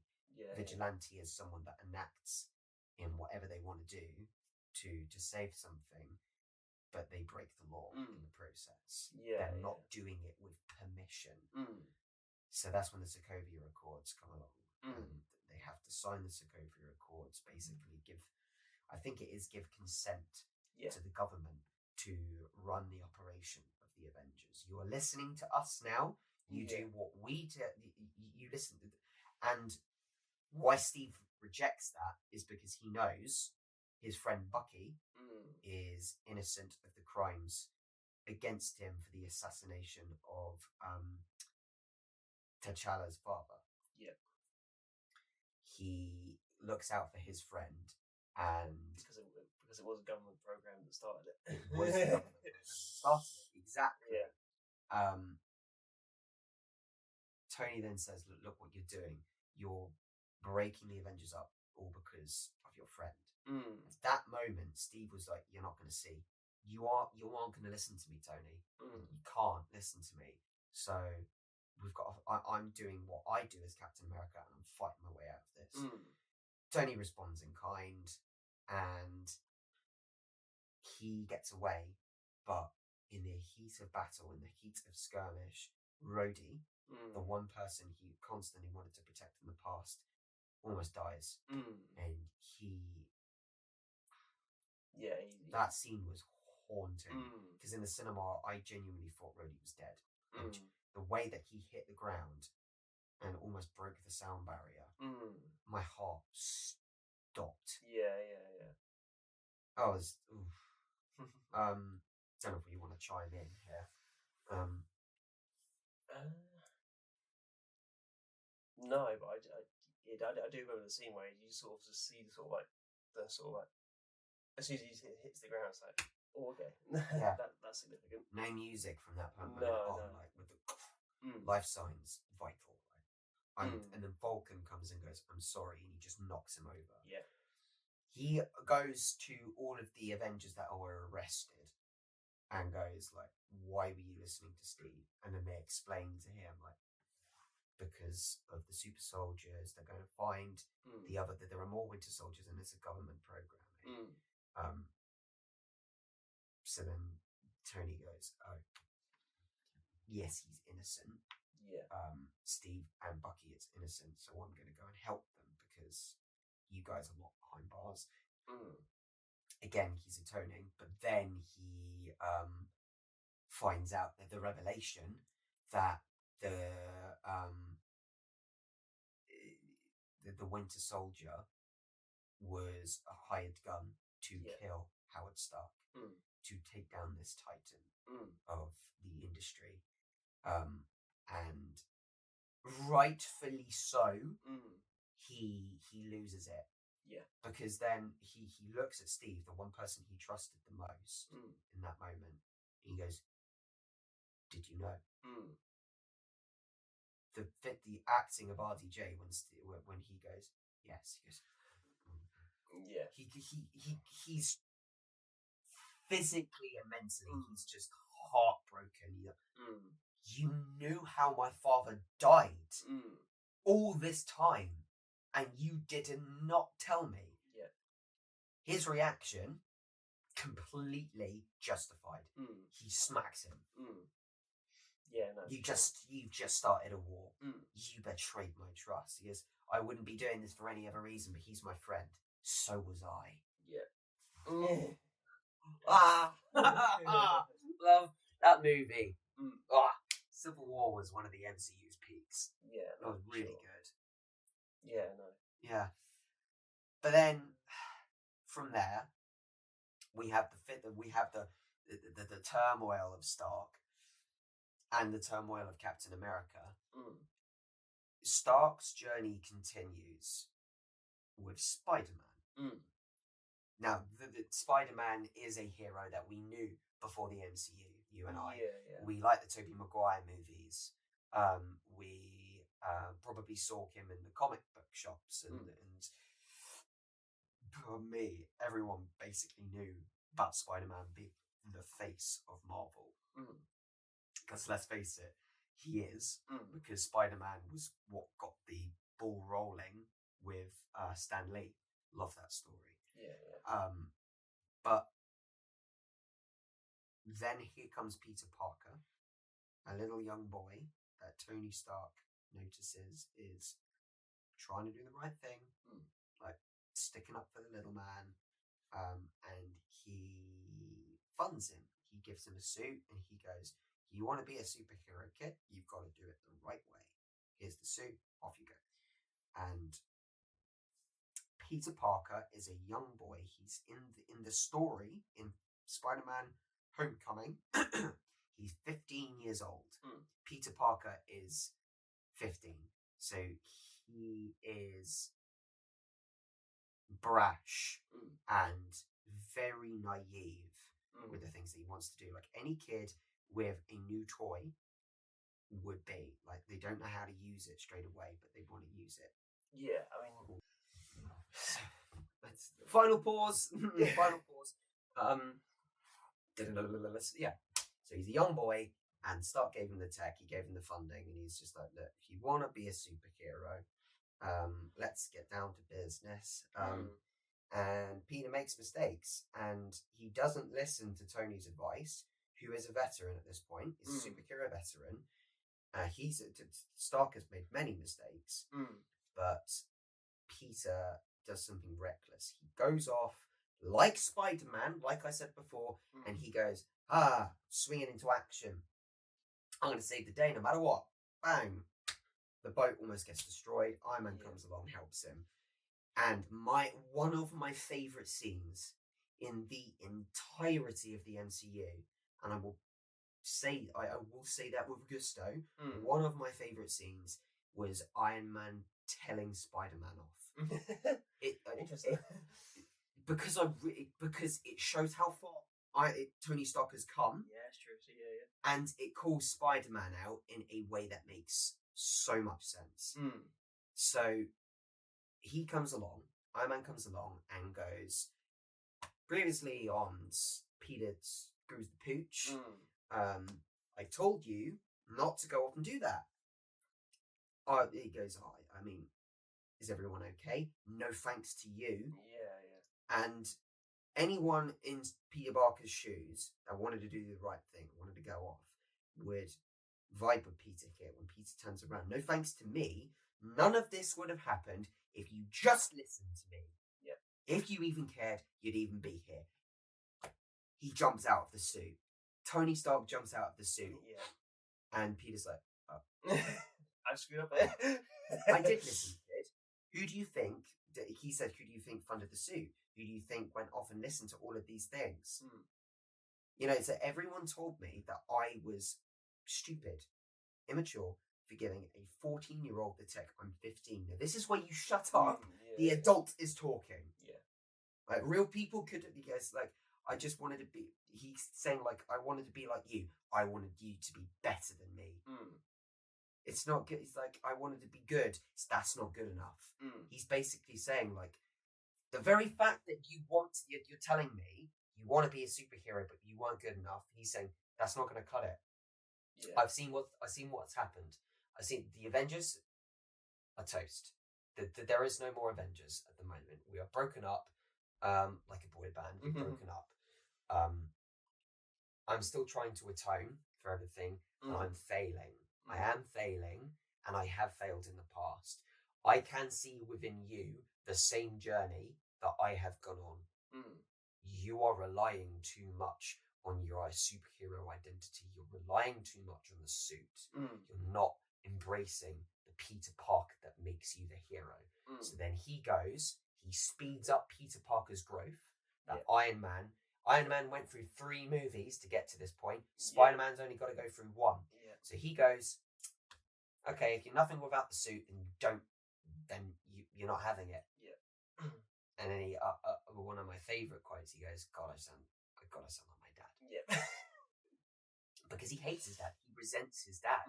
Because Howard Stark was the same. He's like, I want Tony to be better than me. Howard made mistakes, but ultimately he's like, Tony, I really care about you. And I want you to succeed. I want you to be better than the man I had to be in moments. And that is part of his growth. Tony becomes a father to Peter, and it's his little apprentice that he's putting into this boy. He sees the reflection of Howard and Tony in Tony and Peter, and that's probably why he gets so attached to Peter.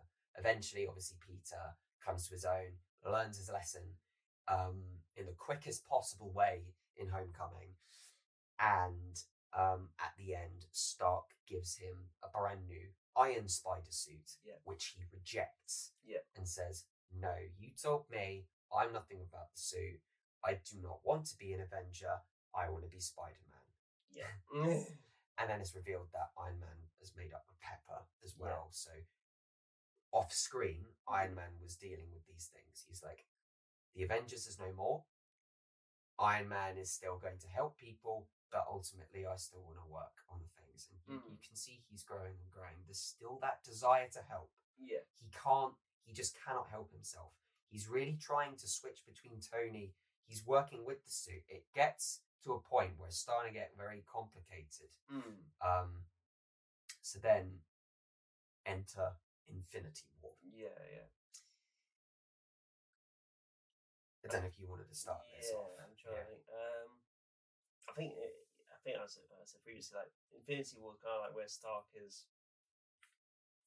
He's kind of at his pinnacle. So that's like his technology is there. Like he's pretty much stable. He's got peaked Pepper. with his tech. He's got Pepper. He's kind of. I can't remember the opening. Like the opening, we kind of see him with Pepper before he even goes to New York again, to face his challenge, sort of thing. Like he's got everything sort of stable. And then it's sort of. And then he sees Thanos as almost like, oh my god. Thanos is the culmination of Tony's fear. Excuse me for a minute.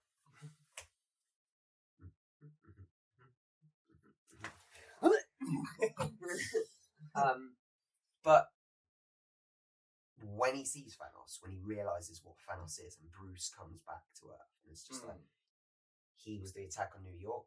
He sent Loki.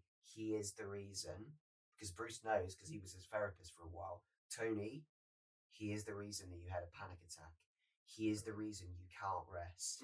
He is the reason that you continue to fight. He didn't know, Banner didn't know anything about the Steve and the Civil War thing. It's like, he is the reason that you continue to be a better man. But he's also the reason that you fear that the Earth is going to be destroyed. And Tony just locks in. And he has the little nanotech on him. And Pepper calls him out for it. It's like, I thought you said that you're done with that. We're getting married soon. And they very much hint at the fact that she's pregnant at that point in time. But he just said, it's just, I always have this. I have it on me just because we know Tony, he just cannot help himself.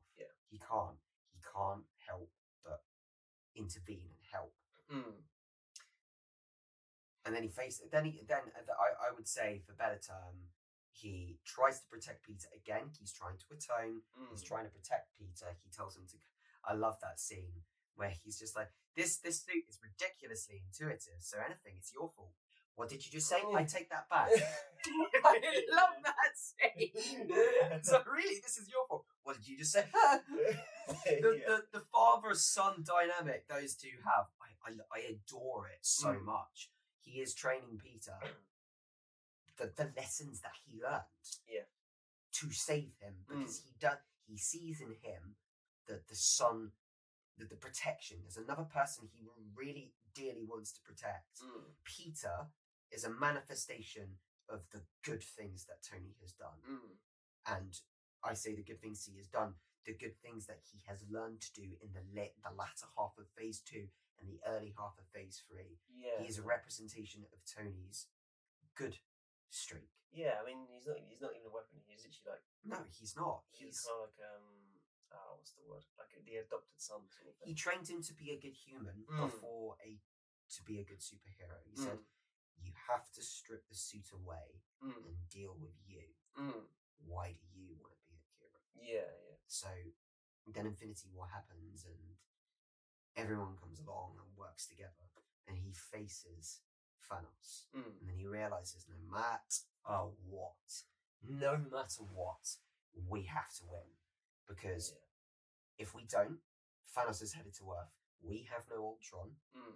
I don't know what all the other Avengers are doing at the moment. If we lose here, we're toast. We're literally toast. And the Iron Man and Thanos fight is perfect. Perfect. The Russo brothers could not have done that dialogue between the two better. When you realise that Thanos knows who he is. That was genius. That they decided that Thanos is like, yeah, I know who you are, mate.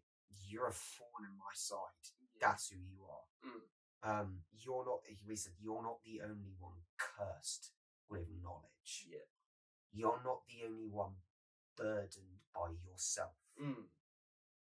And that was like when Iron Man's like, don't even pretend to be on the same level as me. So they clash. And Thanos ultimately, obviously won. Because he had more stones, he had more experience fighting. Thanos had an equal amount of time to prepare for this fight as Tony did. But Tony still ultimately failed. And with the disappearance of Peter Parker. And it is Tony never thought that he could fall lower than he did already. But this was it. This was Tony's rock bottom. His worst defeat ever. Not only did Peter die, but half the universe died and Thanos won. And at that point in time, he's just like, that's it. It. We're done. Sayonara. And he's basically thinking, why didn't I die? Why didn't I? Because he goes, I hope people remember you, Stark, because I respect you. I respect that you've driven yourself to fight me one-on-one, and you've stuck to your whims all of this time. You deserve to be alive. But that is ultimately, for Thanos, a really evil thing to do. Like, I will keep you alive, Tony, in this new world. Tony doesn't want this destroyed world, because it is what he wanted to prevent. So Endgame, he is malnourished on death's door, and he flips his lid and pushes everyone away. The Captain America and Iron Man argument scene where he's just like, we need you, Tony. And he goes, but I needed you. That means past tense. We're done. Where were you? It's like, we all had our battles, Tony. It's like, and I was on another planet. I thought you didn't see the battle I went through here when the stone was just given away by Doctor Strange to the we were the Avengers, meaning we need to avenge something. But it's done. We lost. we're done. There's nothing to avenge here because that's it. There's nothing we can do. So, goodbye, guys. Goodbye. Yeah. I've given up. But even like his Alsatian, like you see him with his family, like cabin in the woods. Like it's interesting. Like you go from Malibu place to a cabin in the woods with his family. Yeah, it's like a complete turn on his head. Yeah, and it just goes to show you that he's still, when he goes back to Stark and when he's accepting humanity in himself, there's still that desire to do more. There's still that desire to atone, to fight, and to save the world. He just can't help himself. He tries not to, like he does. He spent his time with Pepper and his daughter. He's done, all that sort of stuff. And then, as much as he had the argument with Captain America, he just can't. He's been in the background trying to sort out how to go back in time, sort of thing. But that's just it. And that's what I love about the culmination of Stark, is that throughout the whole series of him evolving as a person and realizing what he needs to accept and what he should be doing, he always has the suit on the side. He always says, I need to put in this contingency so basically go like, here you go, guys, because I want to relax. I want to chill. I want to live my life. But he can't do it. No. And it's not the fact that his contingencies don't work. It's almost as if he's constantly thinking. He knows that there's something coming. Ultron didn't work. Okay, cool. I'm going to keep going. But the government are now kicking off, so we need to work with them. Okay, that's not working. Cool. I'm going to go off and I'm going to do what I used to do, and I'm going to do my own thing. Okay, that's not working. But so the Avengers are broken up, so let's go back here, and then I'll retreat. And I will work. I'm going to work on my nanotech to really bring out the Iron Man here as well. Cool. Oh, that's not working. Yeah. Thanos has defeated me in my most powerful suit. And now half the universe is dead. So let's go back and let's just accept the loss. And then finally, I've got a daughter. I've got Pepper, and they've got another shot. Okay, maybe this could work. He always thinks, but what if? Yeah. But what if? And it's always in betterment. It's never to be the Stark of, but this is going to make me profitable. This is going to give me money. This is going to make me successful. It goes, it's quite the opposite. It's always, but what if this could save the world? What if this could save the people that I love? What it is always to go like, how can I do this in a way that encapsulates the world, to show them not even that Tony Stark has a heart, to show that he is trying to protect them. Yeah, I always find that scene where like he solves time travel, and he's kind of like a shit. He's sort of like, he wish he didn't, because like the fact he has is they're going, I have to solve this problem now. Like the fact I've got the reason, I have to solve this problem now. Yeah, because he knows they're going to go off and they're going to do it, and it's not going to work. So he's like, if you want a job done, you do it yourself. So he comes in and he realizes, because I remember he looks at the picture of Peter and he goes, but I don't want to lose my daughter. There could be another threat here. But I have a chance to bring the kid back who never deserved to die.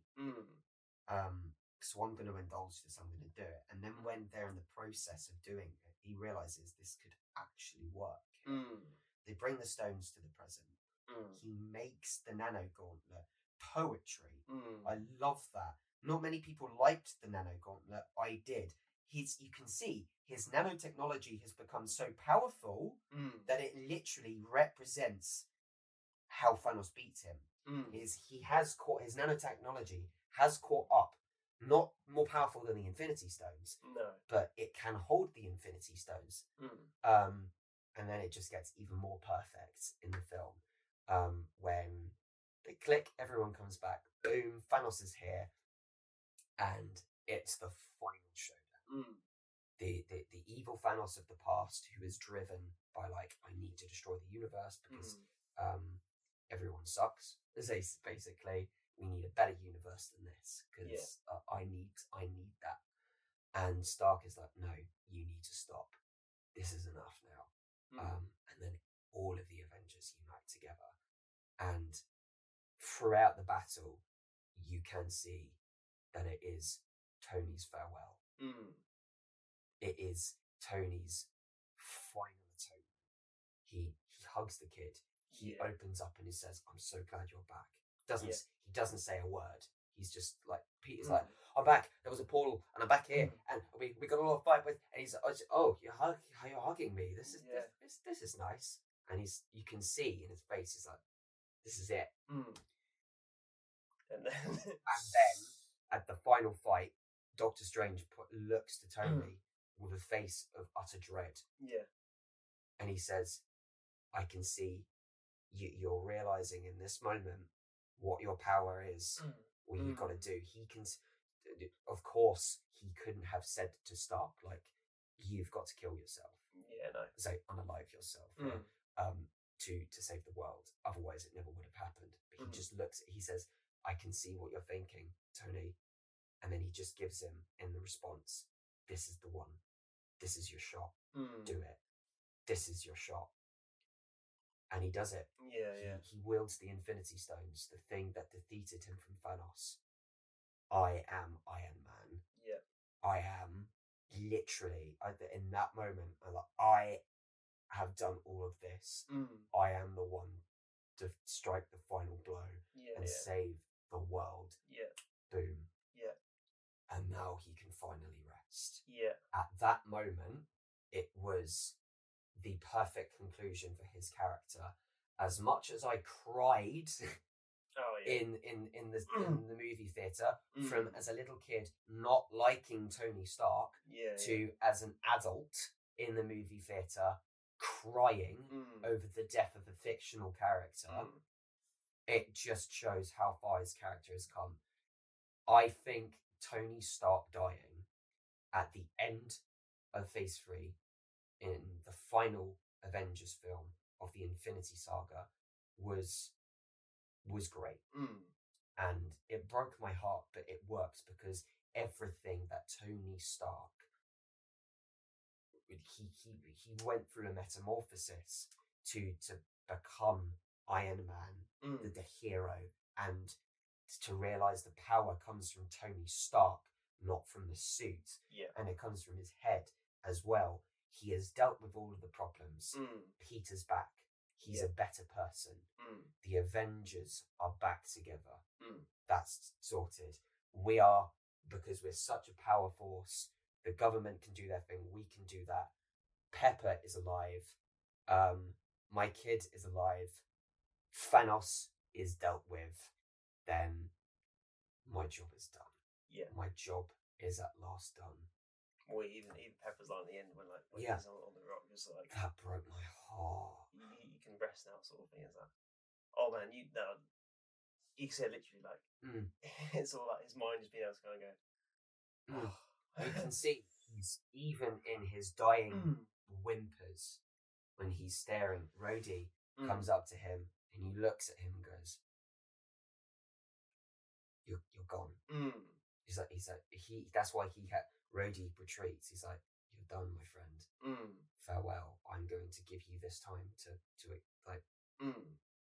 rest in a peaceful way." Yeah. Peter is a child. He can't accept its grief, its loss. He can't accept the loss of his surrogate dad. Basically, not surrogate dad, like his stepdad. Essentially, he's like, of course you'll have an emotional response. A child in that moment will not understand.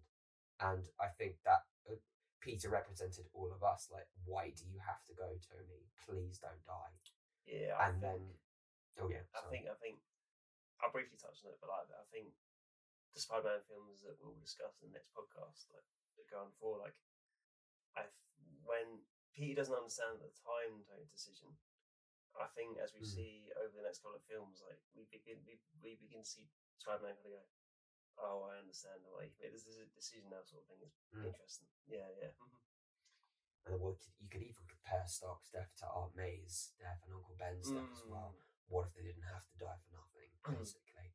But like you said, we'll get that into that, because Spider-Man becomes essentially the face of Phase 4. Like all of the good things about Phase 4. No Way Home. Let's face it. There's so many other good things about Phase 4, which we will discuss, but Spider-Man is clearly one of its peaks. However, Pepper coming along, and he turns around RDJ's delivery of the "Hey Pops," when he clearly can't even talk, like that, just subtle. That was what broke me. When I realised he was dying, I was just like, okay, I'm ready. I'm accepting this. But when Peter started crying and Pepper came along and he smiled as she came along, that was the bit I was like, onions are being cut now. And she goes up to him and says she understands him better than anyone else in this world. Goes, hey, I get it. You've done it. You've done everything that I know since Iron Man 3, basically, onwards, and the Avengers. I know you've done it. You've done everything. You've saved everything you've wanted to. Your purpose to think and to create and to help and to atone. You've done it. You can stop being Iron Man now. You can finally rest. And with Pepper's permission, he passes away. It's very sad. Very sad. I mean, I don't none of us got that fear that with dry eyes. I remember many cinema experiences being taught. I think number one cinema experience was an anime movie. Actually, it was My Hero Academia 2 Heroes, because the atmosphere in the cinema was just an absolute theatre from start to finish. It was perfect. The whole thing was just ecstasy for me. But number 2 was Avengers Endgame, because I think for the first 3 acts of the film, everyone was just in utter awe. No one knew what was going to happen. Everyone was just glued to the screen. Not an empty seat in the cinema. But when the final battle started happening, when Steve lifted Thor's hammer, the whole cinema just lost it. 10 years of waiting to see. No, I mean, at that point, it wasn't 10 years to see him hold the hammer, but it was a while. And all of these payoffs, the Avengers at last coming together, Avengers Assemble, and then Tony Stark's character arc coming to a close. It, like you said, I heard a lot of people crying. I saw a lot of people crying. I was one of those people crying. I went to the cinema with a good friend of mine, Sam, to watch that. And by the time I left the cinema, I'm not sure if Sam was emotional as well, but I left the screen and my eyes were red at that point. I wasn't crying anymore. I was like, yeah, that was a good movie. that was really good. Inside. Yeah, no. But it's, I don't know what else more we can really say. This is definitely a long one. This has been the longest podcast episode so far, and there will be a lot of things I've got to trim. So this is probably just going to be just over 2 hours of content here. But this, I knew that this one was going to be a long one today, because we've spoke about Tony Stark a lot before. Tony Stark is a very important character to both of us.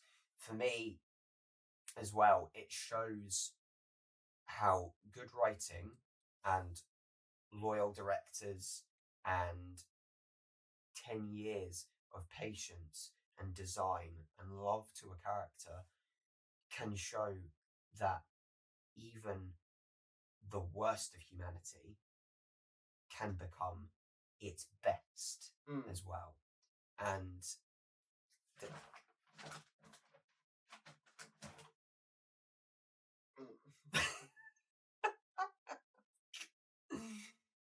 goodness sake. And Tony Stark is a brilliant representation of why I would recommend the Marvel movies. I know not every superhero movie is everyone's cup of tea because everyone views it as bravado, saving the day sort of stuff, and to an extent it is, but there's more to it than that. Tony Stark can show that there are layers beyond the cowl, the superhero mask, beyond the powers, beyond a purpose to save everyone. He is very much a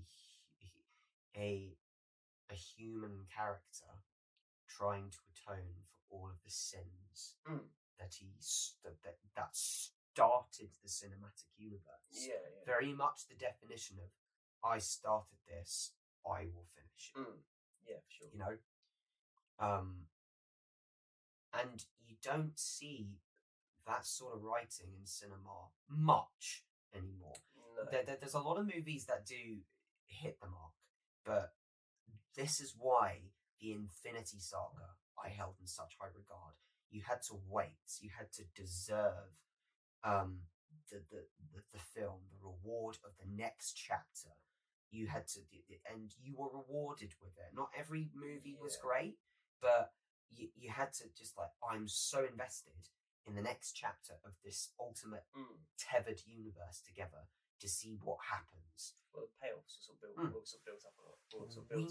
We knew from the post-credit scenes, fabled post-credit scenes, we were working towards a Avengers Thanos showdown. We knew it was coming from the first Avengers film. It was hinted then. Granted, I didn't know who Thanos was. Well, I think also probably is another thing, like, as much as we're speaking about Iron Man on this episode, a lot of the Infinity Saga characters, even Captain America, even Thor, Hawkeye a little bit, they all kind of like, they're not all perfect, they're all sort of dealing with issues, and they all have to also overcome those issues. Hawkeye definitely comes to that in Endgame. Yeah, for sure. The more, the sort of the wider sort of universe, maybe like Captain America, Thor. Yeah. You know, they all have that sort of through. Oh, they do, yeah. And that's what brought layers to it. It's just, Thor was tested in, you think a god doesn't go through any character growth. If Thor went through character growth, Captain America went through character growth, Black Widow went through character growth, Hawkeye went through a short amount of character growth in Phase 3,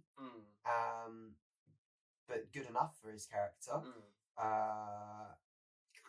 Ant-Man, Doctor Strange as well. Doctor Strange, another example of a man who had the money, who had the talents, and was big-headed. Like, why don't you? I can't remember the name of his girlfriend. But it's like, why don't you like me? I'm a successful surgeon. Great. Da, da, da, da, da. And then he realized when his talents were taken away from him, when he suffered that car accident, his hands were shaking, and he sought magic to correct his ways. The Ancient One was just like, I'm not teaching you magic until you realize why. Like, you need to find out why I'm not going to be open and give you the magic to be the surgeon again, when you could be so much more than that. Granted, the Ancient One probably saw the future and was just like, Strange is supposed to be the best of all of them. She saw the prophecy of like Strange being key to saving the universe, and he was. If we didn't have Doctor Strange, then Tony Stark wouldn't have known that there was a one. Yeah, because let's face it, we all wanted Strange to use the Time Stone to defeat Thanos, and he kind of did.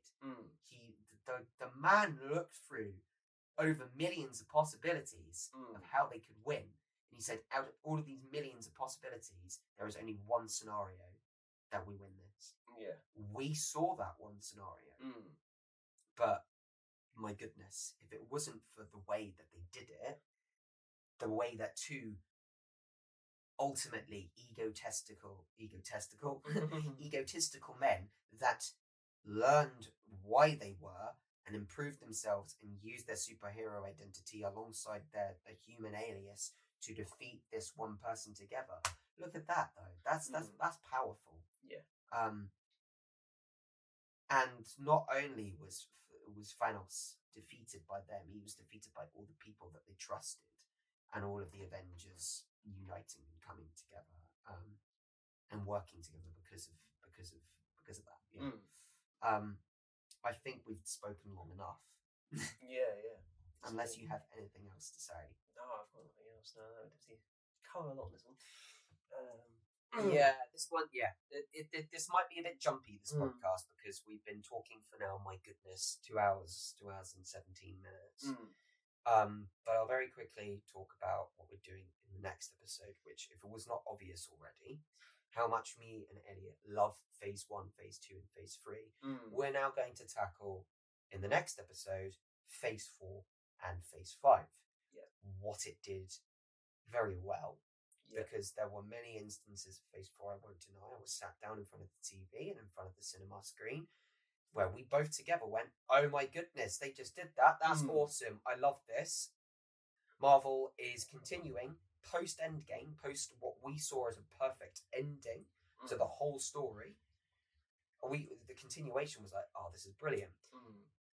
And then we sort of realised that a lot of Phase 4 and Phase 5, much to many other people's opinion, was problematic. Yeah, no. Not the Marvel that we came to love. And we will address that where we will address the point where we thought it started to change and become something different and not really realise the Marvel Cinematic Universe that it once was. And we will start to speak about the trajectory of it towards the end. Yeah. And like you said, other characters. So the next one we are gonna be analytical of the stuff that exists, and then we're going to start to be hypothetical about maybe what movies could have done, what can continue, what could continue. Because I do believe Phase 6 is starting soon. If I'm not mistaken, Phase 5 concludes with the Thunderbolts movie. Yeah. Which is the end of the year. I think so. So we've got Captain America 4 next month. Yeah. We got Fantastic Four and we got Thunderbolts this year. So next year is Phase 6. So that's Avengers 5. Yeah. Anyways, we won't talk about that now. We'll talk about that in the next one, alright? Because, yeah. That's a lot to unpack. Chaos. Yes. Yeah. Doomed. Yeah. Cool. So, thank you very much for listening and watching. This has been a heck of an episode. And yeah. See you next one. We'll see you in the next one.